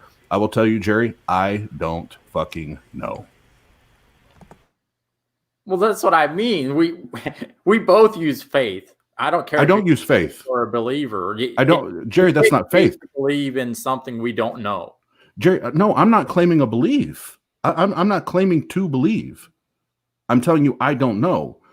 So you're taking the stance of making a claim that you believe that this is factual. So you need to be able to demonstrate it, not me. I'm saying I don't know. I wasn't here. I don't know how evolution didn't start. The Big Bang, like I know what science suggests, but I don't know. Yeah. You're claiming to know. That's two very different things. Jerry, do you think that genes are passed off to an offspring? To different kinds, no. Like, you know that people. What do you mean by to different kinds? What does that mean? like from animals to humans. Maybe from animals, like yes, like a dog. Sure. Well, Or we've already hit the error then. That's why you don't understand evolution. We just stumped on it right now. So do you know how speciation works? I've read up a little bit on it, like dogs. How A confident dog are you? come from a How dog conf? gene. But would it, Mm, whenever in history has matter created anything new? I guess I'm not sure that has to do with new anything that information. what we're talking about. This is what I mean. Like, where do we come from? If we come from apes, where do apes come from? Like, I have as much questions about Sure. Yeah. evolution as you do about Christianity. No, I would say that's not true because, a, based on my previous knowledge before I met my buddy here, who is a huge source of biblical knowledge, given that he's 35 years in it and was, a minister and or a youth minister. So I have a pretty good understanding. That's why I'm an atheist, well, at least in regards to the Christian God. But evolution, when you say those statements, you're just demonstrating that you, and I do not mean this to be mean to you. You're just demonstrating you don't know what you're talking about. I mean, that's all. You're just. I'm going. Oh, okay. Now I understand why you think that evolution isn't true, because you don't have a rudimentary or fundamental understanding of it. No, I don't. Yeah. So why would you want to dismiss it then? How could you? Because that would be incredulous. How could you just dismiss it? Because I've done a little bit of research, and I would do a lot of research. I'm not trying to be mean. I'm really not. This is why I'm so passionate. This is why I'm going to go back to school to major in biology, because, hopefully computer programming will pay for that pretty well for me. Because I want to just genuinely get an actual education from a university with on this, rather than just looking this up on, the internet myself, because you have as much resources as you can. But yeah, but when you I have a feeling one of your questions was, you said something about faith, right? Having faith with this. So you mentioned that, right? yes, Yeah. So with God, this is but, trust.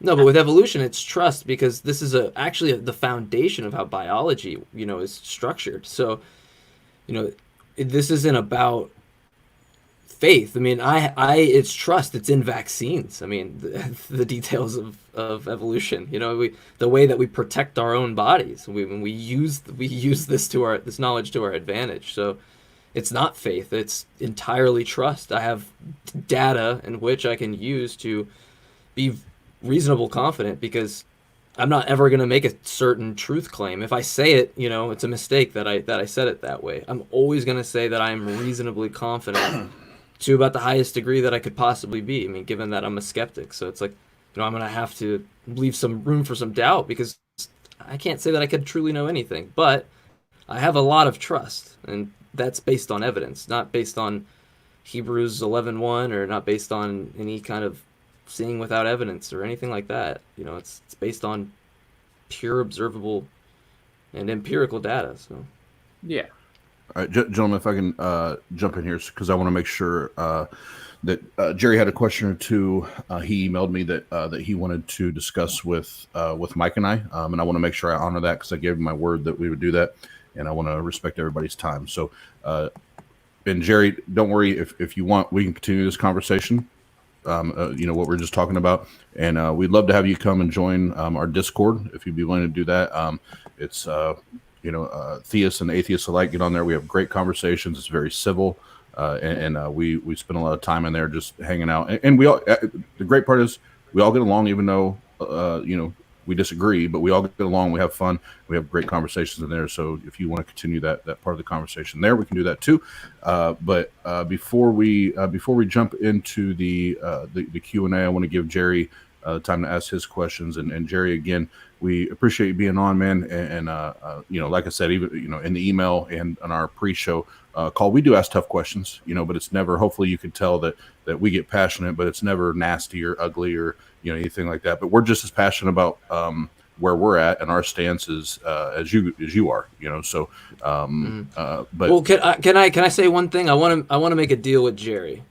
If I promise, which I mean, it's probably kind of lopsided because I'm already doing this just for my own knowledge. But if I promise to look more into I'll read my Bible every single day and go through this. Would you promise to look more into evolution from unbiased or from just actual peer-reviewed or just accepted? You don't even, maybe look at both. Look at accepted, look at not accepted, look at the whole spectrum, and then come to your conclusion, because that's what I would implore you to do. That's good. That's good. Be skeptical about it. I would highly would want you to be skeptical, but also just try to go as unbiased as you can about it. And I'll do the same with whatever you want on return. Yes, but honestly, I wouldn't know where to start.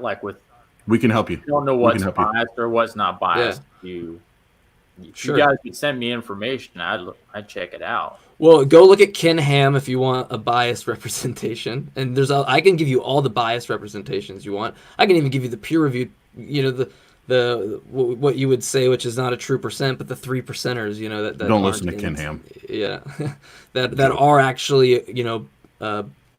evolutionary biologists that or I guess maybe not evolutionary biologists that might not agree with evolution. I mean, look for all of it, man. I'm trying to do the same. I'm not a biologist. I can't explain these concepts as well as really anybody else that has a rudimentary understanding, but the data is there and it's convincing, so I would just implore you to look at it.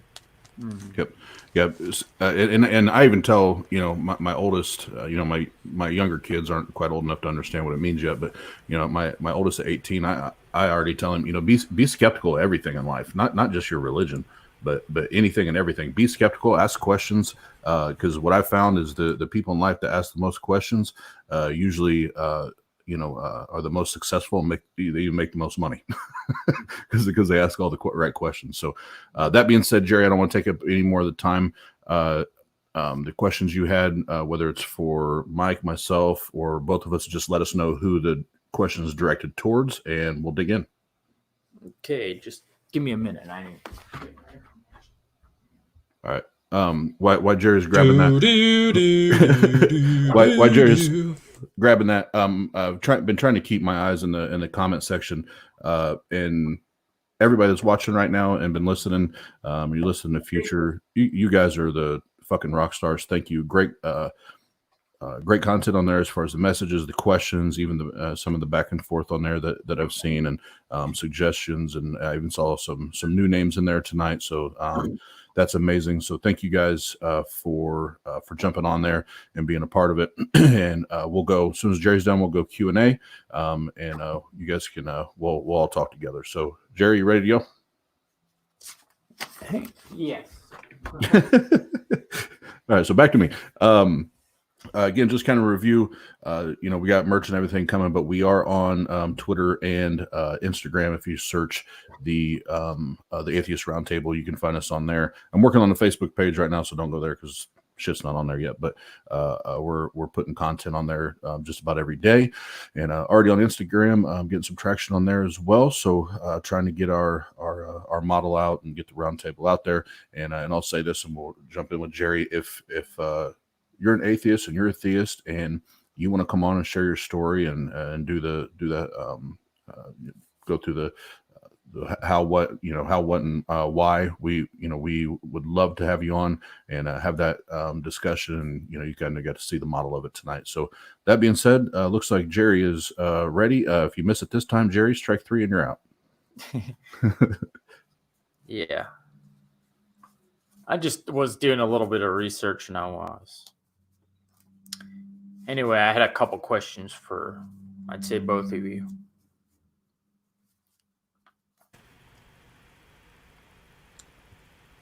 Is there a whale in the room? Someone was Making this weird sound. What? Nothing. What is the origin of life? What is the origin of life? Yes. Who's that directed to? Both? You go, Mike. I'll go second. Sure. I don't know. That's an absolutely amazing question, actually. I think that's a really good question. I don't know. I would think abiogenesis would explain it for me, but I'm not going to die on a hill for it, you know. But that would be probably my accepted understanding of what I would go with. So Yeah. maybe the origin of life would just be abiogenesis. But if you want to say like the origin of the universe or things like that, that's an even bigger question. I think that's harder for me to even commit to. Yeah. Does that answer it? Oh, I don't know if that gives you a... Yeah. What about you, Austin? My mom. That's pretty good. I thought about saying the having sex thing, but Where did your mom come from? Her mom. And before that, and before that. we'll be here for a minute. It just keeps going. But the honest answer from myself, Jerry, is I don't have a clue, and I'll add that why we say the skeptic community that's the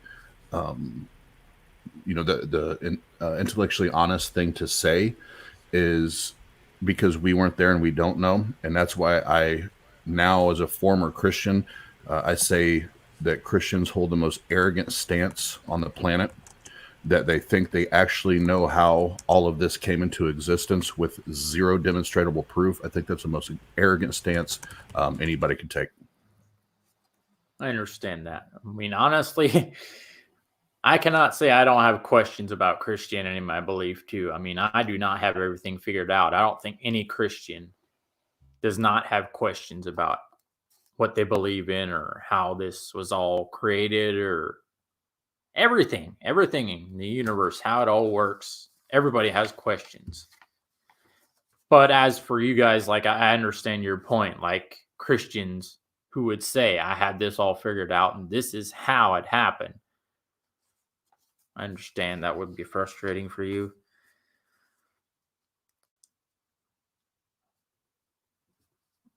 I don't know if you guys will like this one.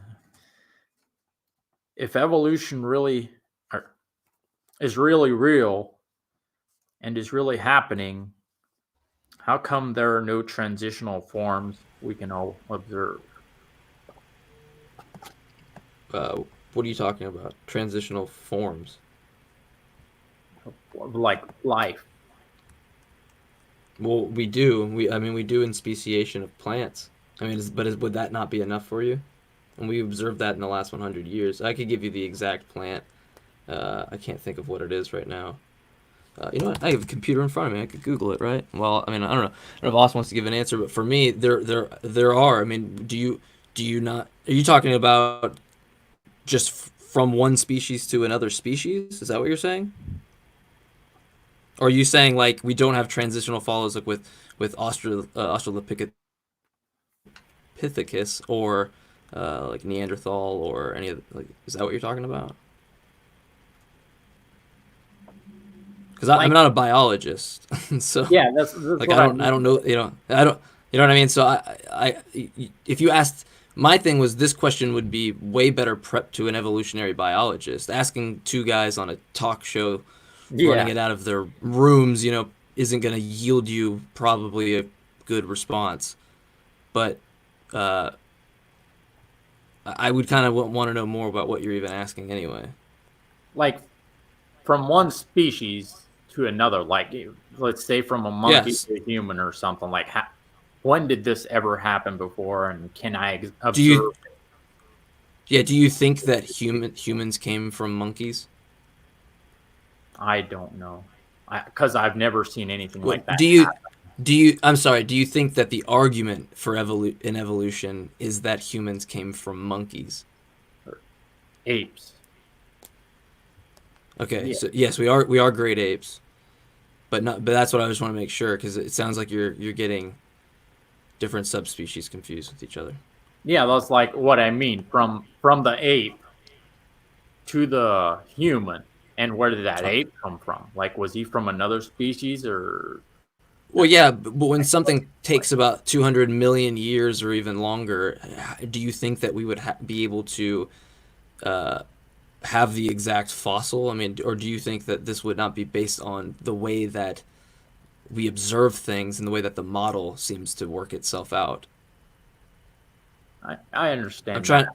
Just That's what I'm saying, because evolution isn't a claim of truth. It's just our best understanding of biology or how what we label biology, around us, how organisms are, and Mhm. with how they pass, traits and things like that. I mean, it goes more into um, that expansion over that, at that, it's about biodiversity at that level, of just, of what you're uh, of what you're trying to say in terms of just speciation. I can show you plants. I don't know if that's good enough for you because that's something we've observed, but you're asking for something that we didn't observe. We're having to come to conclusions based on the empirical data. So that's why I'm confused about your question. Yeah. Because it's like I'm not an evolutionary biologist. I can't show you something. But I can tell you to go research it or ask an evolutionary biologist. I mean, if that makes Mhm. sense. Mhm. It's just a weird question for me because I'm a computer programming major. If you want to ask me about Java or C++, I can help you out. Yeah, it's, I know these are tough questions. I was just, Yeah, I know. I don't know how to answer it. I'm fumbling because I don't know. I'm not. And That's why I want to go back to school. I have a rudimentary understanding from a minor level in education. So, yep, honestly, and I'll just yeah, say this real quick. This is way above my pay grade. Um, yeah, because I don't study, I've not been to school for any of that. But I will say, again, this is what blows my mind about the arrogance of the Christian claim for creation, that they say in 6 days that all of this was created in the seventh day. He was like, shit, I gotta fucking chill, man. Um, so all that happened, and you get the real cute Christians. They're like, well, actually, one day is 1,000 years. You get that stuff, and I'm not mocking. I'm just it's how ridiculous all of it is. But so we have more scientific data that suggests that Big Bang and evolution are a real thing, and can be documented. And we have very little to suggest that there was just this God that in 6 days said all this can happen. Especially in today's society, because we're a microwave society. We want everything done right now. We can't wrap our minds around it taking 2 million years for a species to evolve, to change. We can't wrap our, we don't know what 2 million years looks like, so we can't wrap our mind around it. So because it's not microwave, when I say we, when I was a Christian, we just say, well, that's not, there's no way that I've never watched that. I've never seen it. Well, no, nobody lives 2 million years, unless your name's Noah. Noah was like 3 million years old before he Well, died. it also took me just like 5 seconds to Google and look up peer-reviewed data of this. So that's what I'm saying. I would look in. That's what I was saying earlier before all this. I would look into it, because and we got someone in the comments saying mud skipper is an example, or mud skipper fish. I don't know. I mean, I have no idea, but I would definitely ask an evolutionary biologist. You will yield the most out of that for sure. hmm If yeah, you want to ask me why I don't believe in your God, I can help you with that answer. Or like I said, Java, but evolution is not. Yeah, it's above my pay grade. yeah. Yeah, Yeah, honestly, I respect what you guys believe. Like, as just you guys are more based on evidence, like yeah. you want If natural it could change, Jerry, I observation. don't want to cut you off. I don't want to cut you off, but put it this way: if I found out tomorrow that we found out that it was bullshit, and we have empirical data to show me this based on how I'm trying to be consistent with my standards of evidence and methodology, I would change. I mean, it definitely wouldn't be an overnight thing. I'd have to look at it and analyze it. But that's the whole process of how we think. And Yeah, that's it. I don't accept it until I know it to be true. And I can't even say with reasonable certainty. I can just say that evolution by the method of natural selection seems to be the most reasonable explanation for biodiversity, genetic mutation, for all uh, those little components to make up what now we currently live in. I mean, that seems to be the best explanation to me.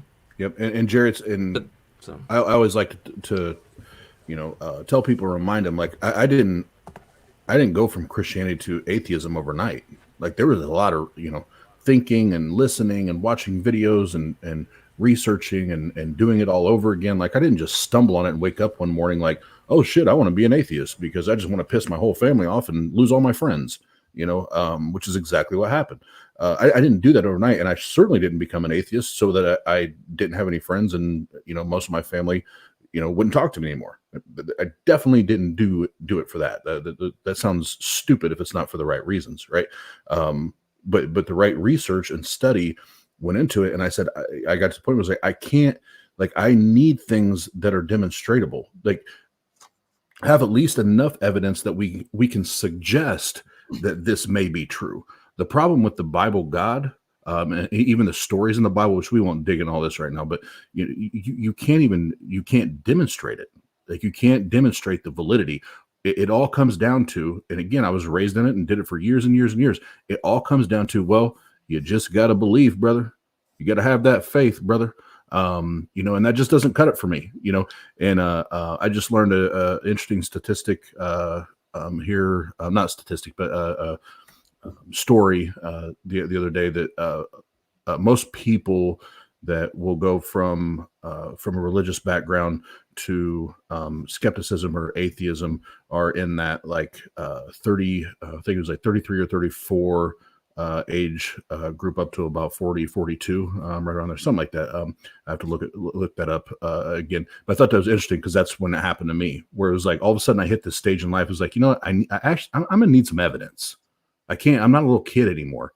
Like, I need to be able to, I need to have some substance here. So that's the whole thing with us talking and even keeping it cordial, but asking the tough questions and even, letting you ask those questions, as we want to get to the bottom of it. What's the evidence? Yeah. Jerry, any other questions for us? I'll give you one more, brother. Yeah, I wanted to say this before I ask the next question. Like, I know we're all looking for evidence, and we all have questions. Honestly, you're not talking to the right guy if you're wanting all the answers about Christianity either, because I do not read my Bible enough. You probably read your Bible more than I do, and I slack. I know I slack quite a bit. But what you said, you'd like to learn more about biology if you go back to school. What I'd like to do, or I've thought about it, but college is just too expensive for me, I guess. If I would go to college, I'm going to school this year for free, man. Look into it. There's grants and stuff like that. I mean, depending on how maybe your grades were at one point, you might be able to get a scholarship or something. I mean, it worked out for me in a grant aspect. So, but anyway, yeah. What I'd like to do is find out more about the Bible, like who wrote this. Like Bible college. I want to know the story behind it. I don't want to just read the Bible and be like, okay, yes. Yeah, but would you want to go to a Bible college where people already have made their conclusion, or would you want to study it with the most honest thought process going into it, whether or not, is this true or not? Because the thing I think that's most misrepresented about atheists, because I think a lot of atheists do actually have this conclusion where they're just like, I don't believe in this, and then they just go from there. But for like people like Austin to put up there, he lived this shit, for 30 something years. So, and for me, I didn't, but I was, desperate to find. I had a friend die, and I'm so desperate to figure out if I was ever going to see him again. I went through looking, at such a young age, trying to figure this out, and it's still a passion of mine to because I don't ever think I'll know the answer until I know the answer, and so until that's presented to me, if it would be presented to me. But I just want to make that clear in the sense of that we don't come from a spot where it's like we're already denying it or already think it's not true. It's just I have no reason to think it's true, and I've I tried understand to that. legitimately look. So I know, and I'm not saying you're not. It's just I used sometimes to I feel be like there. that's misrepresented.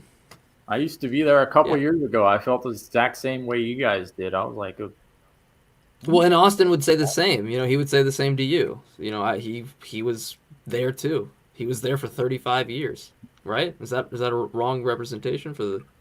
Maybe a couple of years short of that because I'm 38, almost 39 now. But Jerry, first of all, I want to commend you for you just said something on a live feed that most Christians I know have way too big of an ego and way too much pride to ever admit, especially on a live feed.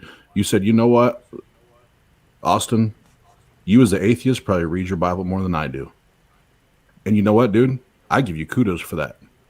I give you fucking kudos for that. And, Christians listening is probably going to be like, oh, well, that's shitty. He made us Christians look like dumbasses. But no. Hopefully that helps everybody involved, right? Number one, because there's true transparencies with atheists and theists talking right now. And if you really are going to claim that religion and that's your book, how, not just you, Jerry, because guess what? I know the average Christian, I know I read the Bible more than they do. How do I know it? Because I grew up with them and lived my entire life around them, right? But it's one of those things where it's they don't even realize how they want to preach that book, but they don't study it. Like they don't actually study to learn to understand. They just take it, they read a little bit, and then whatever the pastor says, they go with it and they run with it. So like I said, first of all, mad love and props to you for even admitting that. I think that's fucking amazing. I always think it's hilarious when I learned how much a Christian reads their book. And then I was like, oh, that's cool. I'm an atheist and I want to know truth so badly. I actually read it more than you do. So I think that's awesome. But Jerry, I want to challenge you to start to absolutely what you just said. Don't go to a fucking Bible college. All that is further indoctrination. It's programming. It's downloading all of their doctrinal and theological bullshit in your head. Don't go to Bible college. All you need to do is sit down in your living room, open up your Bible, and read it like you would a newspaper. Yeah, what I want to know, and then fact check. Yeah. What I'm trying to say is, I want to know who wrote these books, and I want to know where these nobody knows came from. That's what I want to know, the story behind it. But that's what Jerry, I want you to do it on your own. But like one of the biggest things to me, and years, 30-something years, Jerry, in the church, and I didn't even know it until just a few years ago, that we don't even know who actually wrote Matthew, Mark, Luke, and John, the four staples of the Bible. We don't even know it. And it's not Matthew, Mark, and Luke, and John that wrote it. It's bullshit, right? So we don't even know. Those are the four staples of that book, where there's the crucifixion, the resurrection, which is the monumental event of that religion. Yet we don't know who actually wrote them. See what I'm saying? When you start digging into that stuff, you're like, well, hold on a second. How am I going to take this? How am I going to take this seriously? Like, you're telling me this is what's supposed to save my life and set me free, yet we don't even know who wrote the shit? Come on, man. Yeah. Like you said, kudos to me for not or admitting this stuff, but that's not something I'm proud of. No, I'm not saying you're proud. I'm not saying you're proud. It's the humility. I appreciate the humility. Yes, I understand that. I'm just saying I'm not really proud of how little I read my Bible. I should do it every day. Like, as a Christian, if you're a Christ follower, you should read your Bible on the daily. I mean, we're all busy in our lives. I mean, now we're kind of slowed down. It's a little bit more time. I'll tell you, find excuses to not. I'll say this, and this applies to you or anybody else. And I want you to get one more question, and we're going to Q&A. Well, actually, we don't even really have time, so we can continue this conversation offline, Jerry. I don't want you to think I'm cutting you off, but for time purposes, we're live. I want to respect people's time. But I want to say this, Jerry. Anybody that will sit with that book and take their God goggles off and forget everything that their brain has been pumped full of by the church, by their pastor, by their mentor, whatever it is, their youth pastor, it doesn't matter who it came from. If you'll sit down and go through that book without those lenses on, it will start to rock your world in a different way, because you're like, holy shit, like, come on, man. This shit is so far-fetched, and then you start lining up, like we had the homosexual conversation. You start lining it up with that versus what, God says he is as far as love. It doesn't make sense. It just doesn't make any sense anymore. So my biggest thing for you, Jerry, is to sit down and go through it. And, some of the verified sources and peer-reviewed sources that Mike talked about, we'd love to get that stuff to you.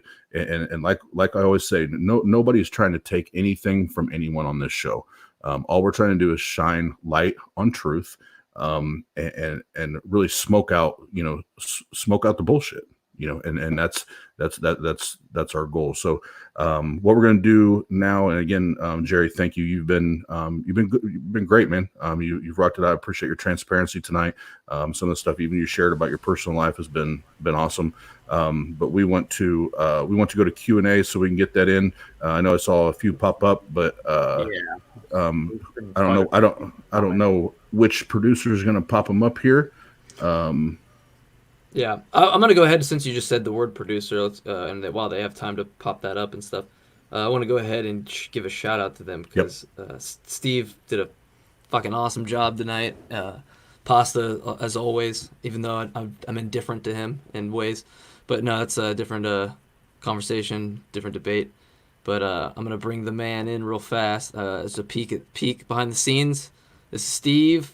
He's a co-host on the show. He wasn't expecting me to drop him in there, so he's probably all like, "Oh, I didn't get my makeup on." Oh, well, hello, fellas. Here, let me take this off real quick. There we go. How's it going, guys? It's going good, man. Wanted to give you just a little shout we appreciate you. And hey, don't forget, Jeff has been doing just as much work as I have back here too. I was just going to shout out. We got to give him credit too. It hasn't. Damn, I was trying to avoid that. I was trying to avoid all that. I know you don't want to put his sexiness up on the screen as much as possible. It would break the algorithm. But no, we. Can I say something real quick? Sorry, I know we're live. We're trying to keep going, but Pasta, Steve, Jeff, you guys make us look amazing. So thank you for your hard work behind the scenes, because typically those are the faces during the live feeds that they don't see, but you guys are fucking rock stars. Yeah. Thank you. Yes, indeed. Oops. Whoa. I don't know why I did that. The murder anyway. guy. What is that supposed to mean? It's a long inside joke. That's about Steve. That's about Steve. Yeah. So I figured I would just interject. So as you can see, I'm in my shop, my workshop, typically when I'm doing these streams. And as a kind of inside joke, we have, yeah, there it is. We have a nickname for me called Murder Shed Steve, because Pasta's convinced that I'm a serial killer who murders people in this shop. And for what it's worth, I do have a floor drain, so be careful, guys. Yeah. And everybody, real quick, there on the bottom left, that's Jeff. He helps with the production in the back too. Thank you, Jeff. That's why when I was gonna come out and fly, if I was gonna fly up there, I was just like, I'm still gonna be looking over my shoulder, because these jokes are getting to me now. I'm starting to think and that's the power of being reinforced the story. You start to believe it really quickly. I believe Steve might. There's like a little grain of truth to that, possibly. All right, anyway. So Q&As. I don't know which producers popping those up for. Let's rock and roll. Yeah, good questions. Yeah, there's a lot to sift there. Oh, sweet. All right, so let's see. For Jerry, if God is all-knowing and everything happens to his divine will, what is the point to follow religious beliefs and pray if he already knows where you're going to end up?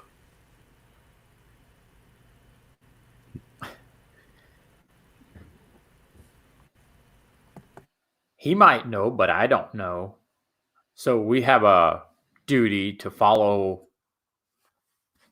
well, as Christians, we have a duty to follow him, follow his commands, pray,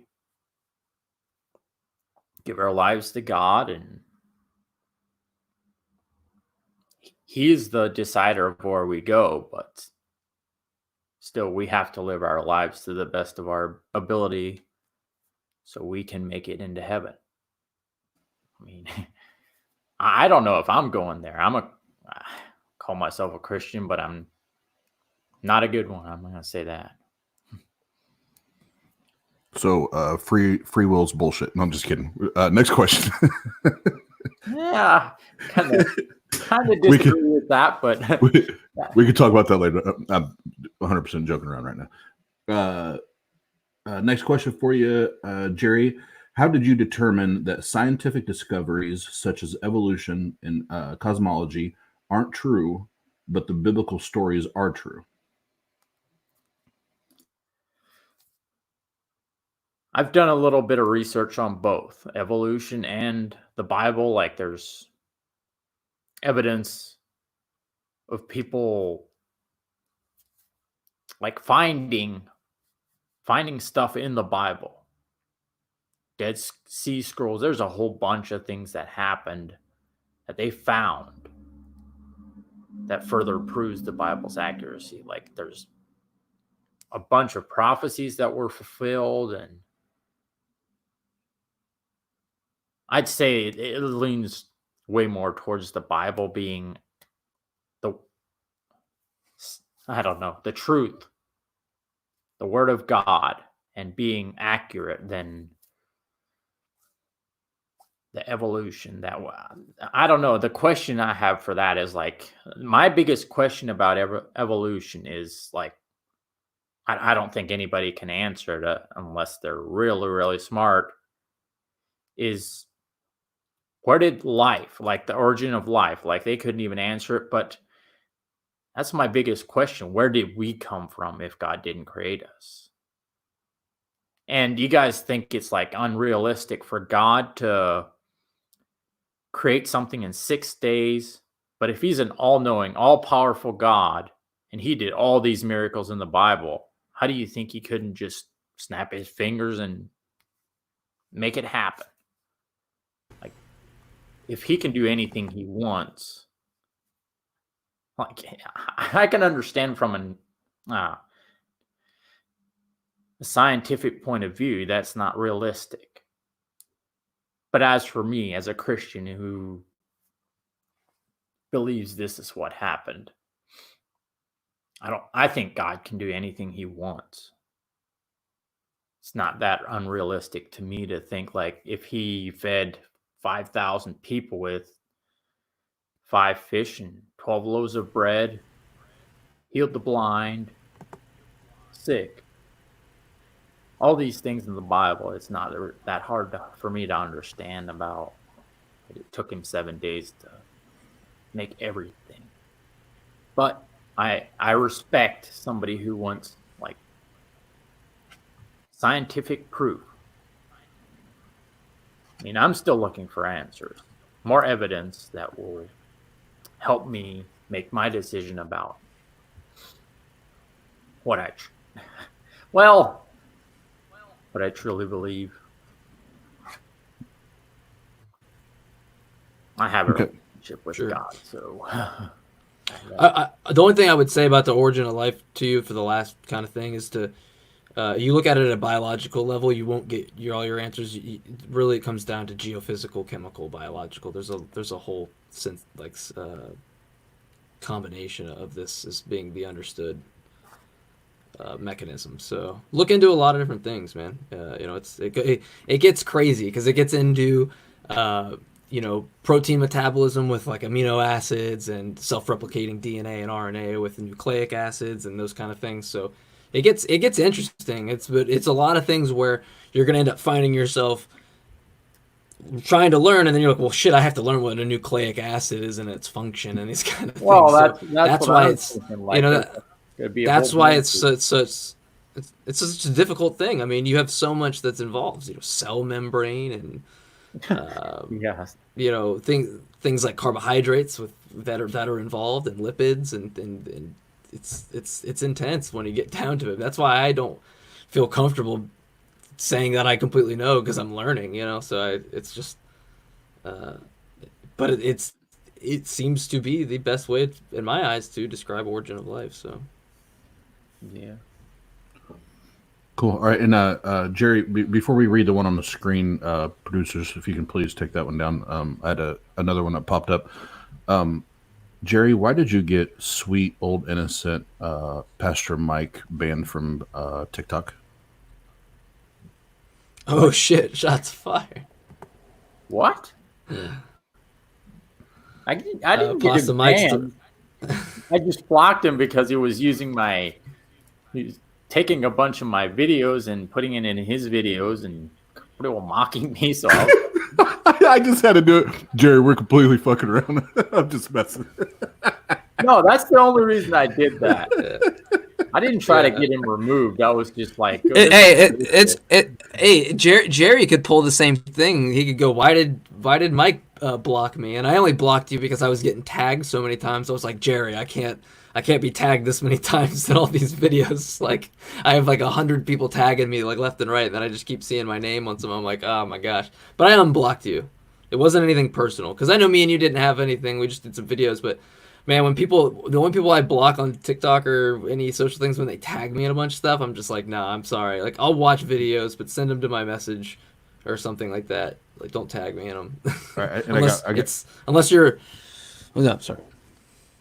No, sorry, I wasn't trying to cut you off. Go ahead. Oh no, it's fine. That's it. I don't want to get into social Yeah, media. That's the last thing I want to talk about. One more thing I wanted to add about that, like on TikTok, I don't know, it shouldn't bother me as much as it does, but for me, I have friends of all different religion. I have a Muslim friend. He's from New York, one of the nicest guys you'll ever meet. I have atheist friends, Catholic friends. I have friends from all different religions. The thing I like about our friendships is we respect each other's beliefs, and that's why we get along. And that's one thing I notice on TikTok is people absolutely hate what other people like, their religions or stuff. I understand some people might not like them very much, but still we can respect each other to a point where I respect what you believe, and we can still be friends. This is the thing, but I see so much back and forth, like, hey, your religion said this. Hey, God said this. Like, so much hate towards God and religion, and then atheists. I'll give you an understanding of why I do it, if that helps. First off, I would say that I'm a pro wrestling fan. I mean, not like WWE, because I like a little bit of WWE, but I like AEW and things like that. Different topic for a different day. But I put on a kind of a little gimmick for it, obviously. Like, if I throw the Jesus thing on, I just happen to look like that. I played in a metal band and have a beard and hair, and I just happen to look like that. So I played that to my advantage in a sense. But it's not to be insulting. It's because I keep seeing on there people that will post, let me flip to my Bible, read something, and they have 10,000 people that follow them. And they have so many influencers. And I hated that social media platform, but I was like, you know what? I'm just going to make some videos because I feel like there's nobody doing justice on the atheist side. And I want to get some comedic stuff out there that's, I think's funny, that I find wrong with the religion, that I can use to my advantage in a comedic sense that might still get people to think. So I definitely turn it up a little bit, and that's why when we have a conversation here, I definitely sound a little bit more calm and more. And this is how I genuinely like to have conversations with people. TikTok's not a conversation, If it's Instagram, doing videos on Instagram, it's not a conversation. It's just a video, so it's just me to point out things. It's a one-way dialogue, So that's what I mean. I don't want you to feel offended by that. I enjoy this much better than I do like on TikTok, where you make 60-second videos and you're trying to yeah, sure, win the argument or something. I'm like, sure. I will also add that, me getting on Discord for the last even 2 weeks I've acknowledged a lot of things in myself I don't like, and how I present arguments and how I do things, and I'm wanting to change, and I'm okay with that. There's a lot of people in the community that don't want to acknowledge that. They just kind of want to stroke their ego, and they want to just act smarter. Some people call it the Dunning-Kruger effect, and that's for me. I wanted to acknowledge mistakes that I made that would allude to something like that. I don't want to, everyone's gonna make those mistakes and do that, but for me, it's like going forward, I'm hoping to have these conversations as much as I can. So Yeah, I I can get think why someone could be confused by my demeanor because I'm trying to change that and be better with that. I want to actually make positive change or have a positive conversation or someone positively change my mind. So Yeah, All right, so we that's got what I'm talking about. Like civil discussions. If we had that on TikTok, I'm sure you guys would blow up. Like if you guys were really respectful of what other people believe, like Christians, I understand sometimes they just read their Bible and you might think they're just no, no, no, no, no, no, no, no, no. I don't care if they read their fucking Bible. That doesn't bother me. It's when the locks and the flex guys and all that get on there with their cocky asses trying to tell everybody they're going to hell. That's when we get on there. But this what I'm gonna do. There's one really quick question I'm gonna answer really fast. And we're gonna do one more for Jerry, and then we're gonna close this thing out. yeah, wow, it's been 2 hours. It's been a great conversation. That flew by, Yeah. Jerry. Yeah. So great job tonight, Jerry. We appreciate it. Thank you. And before I put this question up here, we normally did our after parties here on YouTube, but we're trying to shift everything for the after party to our Discord. So you'll start seeing those links pop up in the comments, and also down on the banner. And really, the easiest way, excuse me, is for you to go to our website, and the link is there for you to go. There's a direct invite there. It's tart.live. We'll post that, like I said, but go there, and we'd love to have you. There's a voice chat on there, so that means be respectful. If you're not talking and other people are engaged in a conversation or a debate or whatever's going on, just hit your mute and jump in when it makes sense. But we'll put that on there. But real quick, Pastor John asks, Austin, if I'm not spiritual at all, why do I have a pentagram in the background? I just want to move a little bit. And Pastor John, that's the atheist flag, buddy. That ain't no pentagram. Ain't no devil worship going in here. It looks like the Big Bang Theory symbol thing. Yeah. Well, I'm never gonna look at it the same. Thanks, Jerry. Well, it for You, sure. you ruined it. You ruined it for me. No, I'm just kidding. It for sure isn't the sign of human sacrifice, which is a cross. But we won't even go there. All right, one more question for Jerry, and we'll log off. Question. All right, Jerry, what would a member of another religion have to show you to convince you to change religions? That's a great question. That was an amazing question. What would a member of another religion have to show you to convince you to change your religion? That would take like a whole, I don't know, mind changing. I'm interested in learning. I'll put it this way. Like, I'm interested in learning other people's religions and stuff. Like, my Muslim friend in New York, I asked him a little bit about his religion and stuff. I want to read. I want to read different Bibles and stuff and learn about different religions. I'm open to learning. But, yeah, it would probably take a little bit more time for me to completely change my mind if I ever do. It just seems the most realistic thing is the Bible and God to me. But I'm open to learning. I'll put it that way. I'm open to learning new information and yeah. Cool. Nope. And again, we all night long, Jerry, appreciate your just your candid answers, man. And that's refreshing, because a lot of times when you ask Christians questions, they have these canned responses, and they're scripted and they've rehearsed it.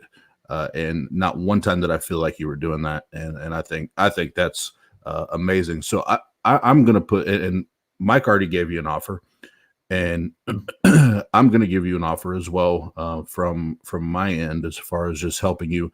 And again, not trying to take anything from you, but like you said, just learning more and studying more. I will commit to an hour a week that you and I, whether it's Zoom or even here on just privately on StreamYard, if you want, no pressure at all. If you don't want to do it, tell me to. Well, I know you won't say this, but tell me to fuck off, and I won't do it. But I will commit to an hour a week with you of just studying and just going through things with you if you want to do that. Like I will offer my time to do that with you, and you don't have to answer right now. There's no pressure. You email me. You have my email address now. Email me if you want to do that. Let me know. I'd be glad to do that.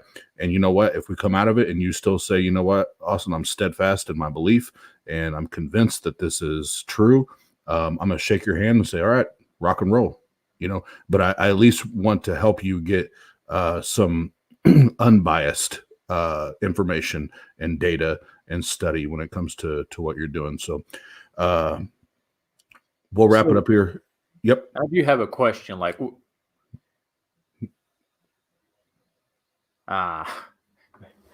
Okay, which version of the Bible do you read? What's that? Which version of the Bible do you read? Typically NIV. That's what I've really read for last 10, 15 years. I have the King James version, but what is that one Bible? Why? Well, I know that's the one you guys don't like because it has that. Well, because Jesus didn't talk because that it's not. No, it's because that's not how people it's just not how people fucking talk anymore. So it's like when I read it, I'm like, this is useless to me. If I'm already having to look at things that every verse everyone says, well, you're taking that out of context, or it's metaphorical. So I already have to play that whole game. I have to play that whole game. I know, but it's like putting on, like a rubber thing, and it's like, before you do it, you got to go out there and make sure you have your swim trunks, and someone's like, hold on, let me put a big suit over you too. It's like you just keep. It's like, this is too much. You know what I mean? I want to be able to decipher what I want to swim. I want to feel free and understand what it is, and not feel constricted by language. Yeah. Yep. So. Yeah, but just email me. Just email me and let me know, Jerry. You don't have to say anything here. I'm not trying to put pressure on you, but I'm just all about people. Like, I want people to find truth and not faith. Like, faith means nothing in life. So that being said, we're going to wrap it up here. And if the gentlemen want to put up the links and everything for the website, again, TART.live. That is our website. If you scroll there, Jeff, you're looking super sexy in that mask, by the way. Looks like Sub-Zero from Mortal Kombat. I was just thinking that. I love that you said that. Now I wish Jerry looked like Scorpion. He could do that. Get over here. I'm sorry. I mean, there's a reason why that's always on my mind. So. Sub-Zero wins. Fatality. Whoopsie. All right. So yeah. So I just wanted to say, Jerry, you've been a fantastic guest. Toasty! Mike, Sorry, I'm going to mute you. All right. So, no, you've been a fantastic guest tonight. It's been really, really great to get to know you and get to know you as a person beyond the TikTok platform. Get to know a little bit about your story, who you are, where you come from. It's always great to be able to get a little bit of insight inside somebody's head and try and understand where they're coming from.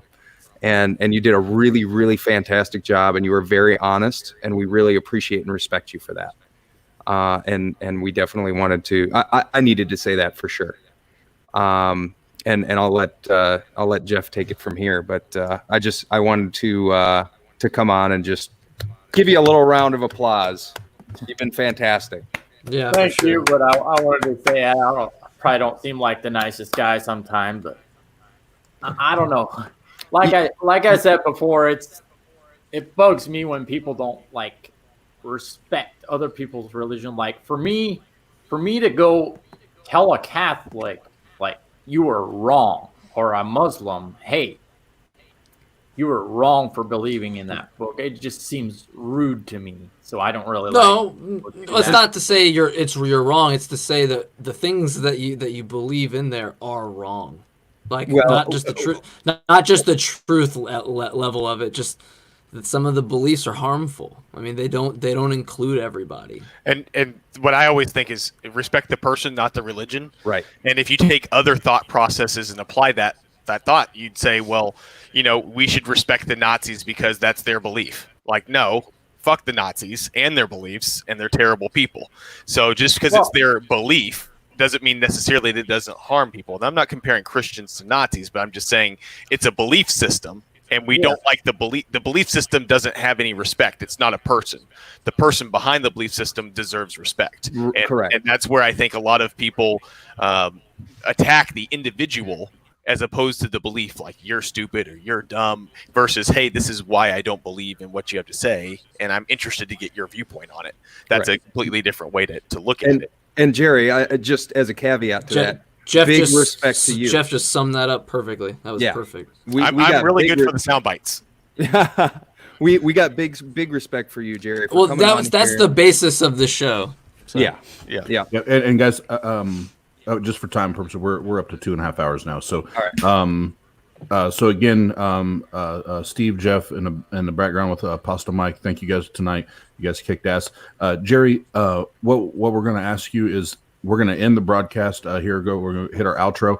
If you would don't log off yet, stay off for a minute when we go offline, just so we can hang out with you a minute and just thank you because you kicked ass tonight, man. So so we're going to do it, and again. TART.live. You'll find a link for the Discord on there. We'll be in there probably the next 5 minutes or so. We'll start partying there and having some fun. And it's a voice chat, so you can everybody gets to talk and hang out and bullshit and do all that. So again, all the viewers, we appreciate you guys tonight. Those we actually had a handful of people stick around for the full 2.5 hours, which is bad fucking ass. So good for you guys, because if you can listen to us talk for that long, you are something special. But no, we appreciate it. So we're going to sign off, and whoever's ready, hit that fucking outro.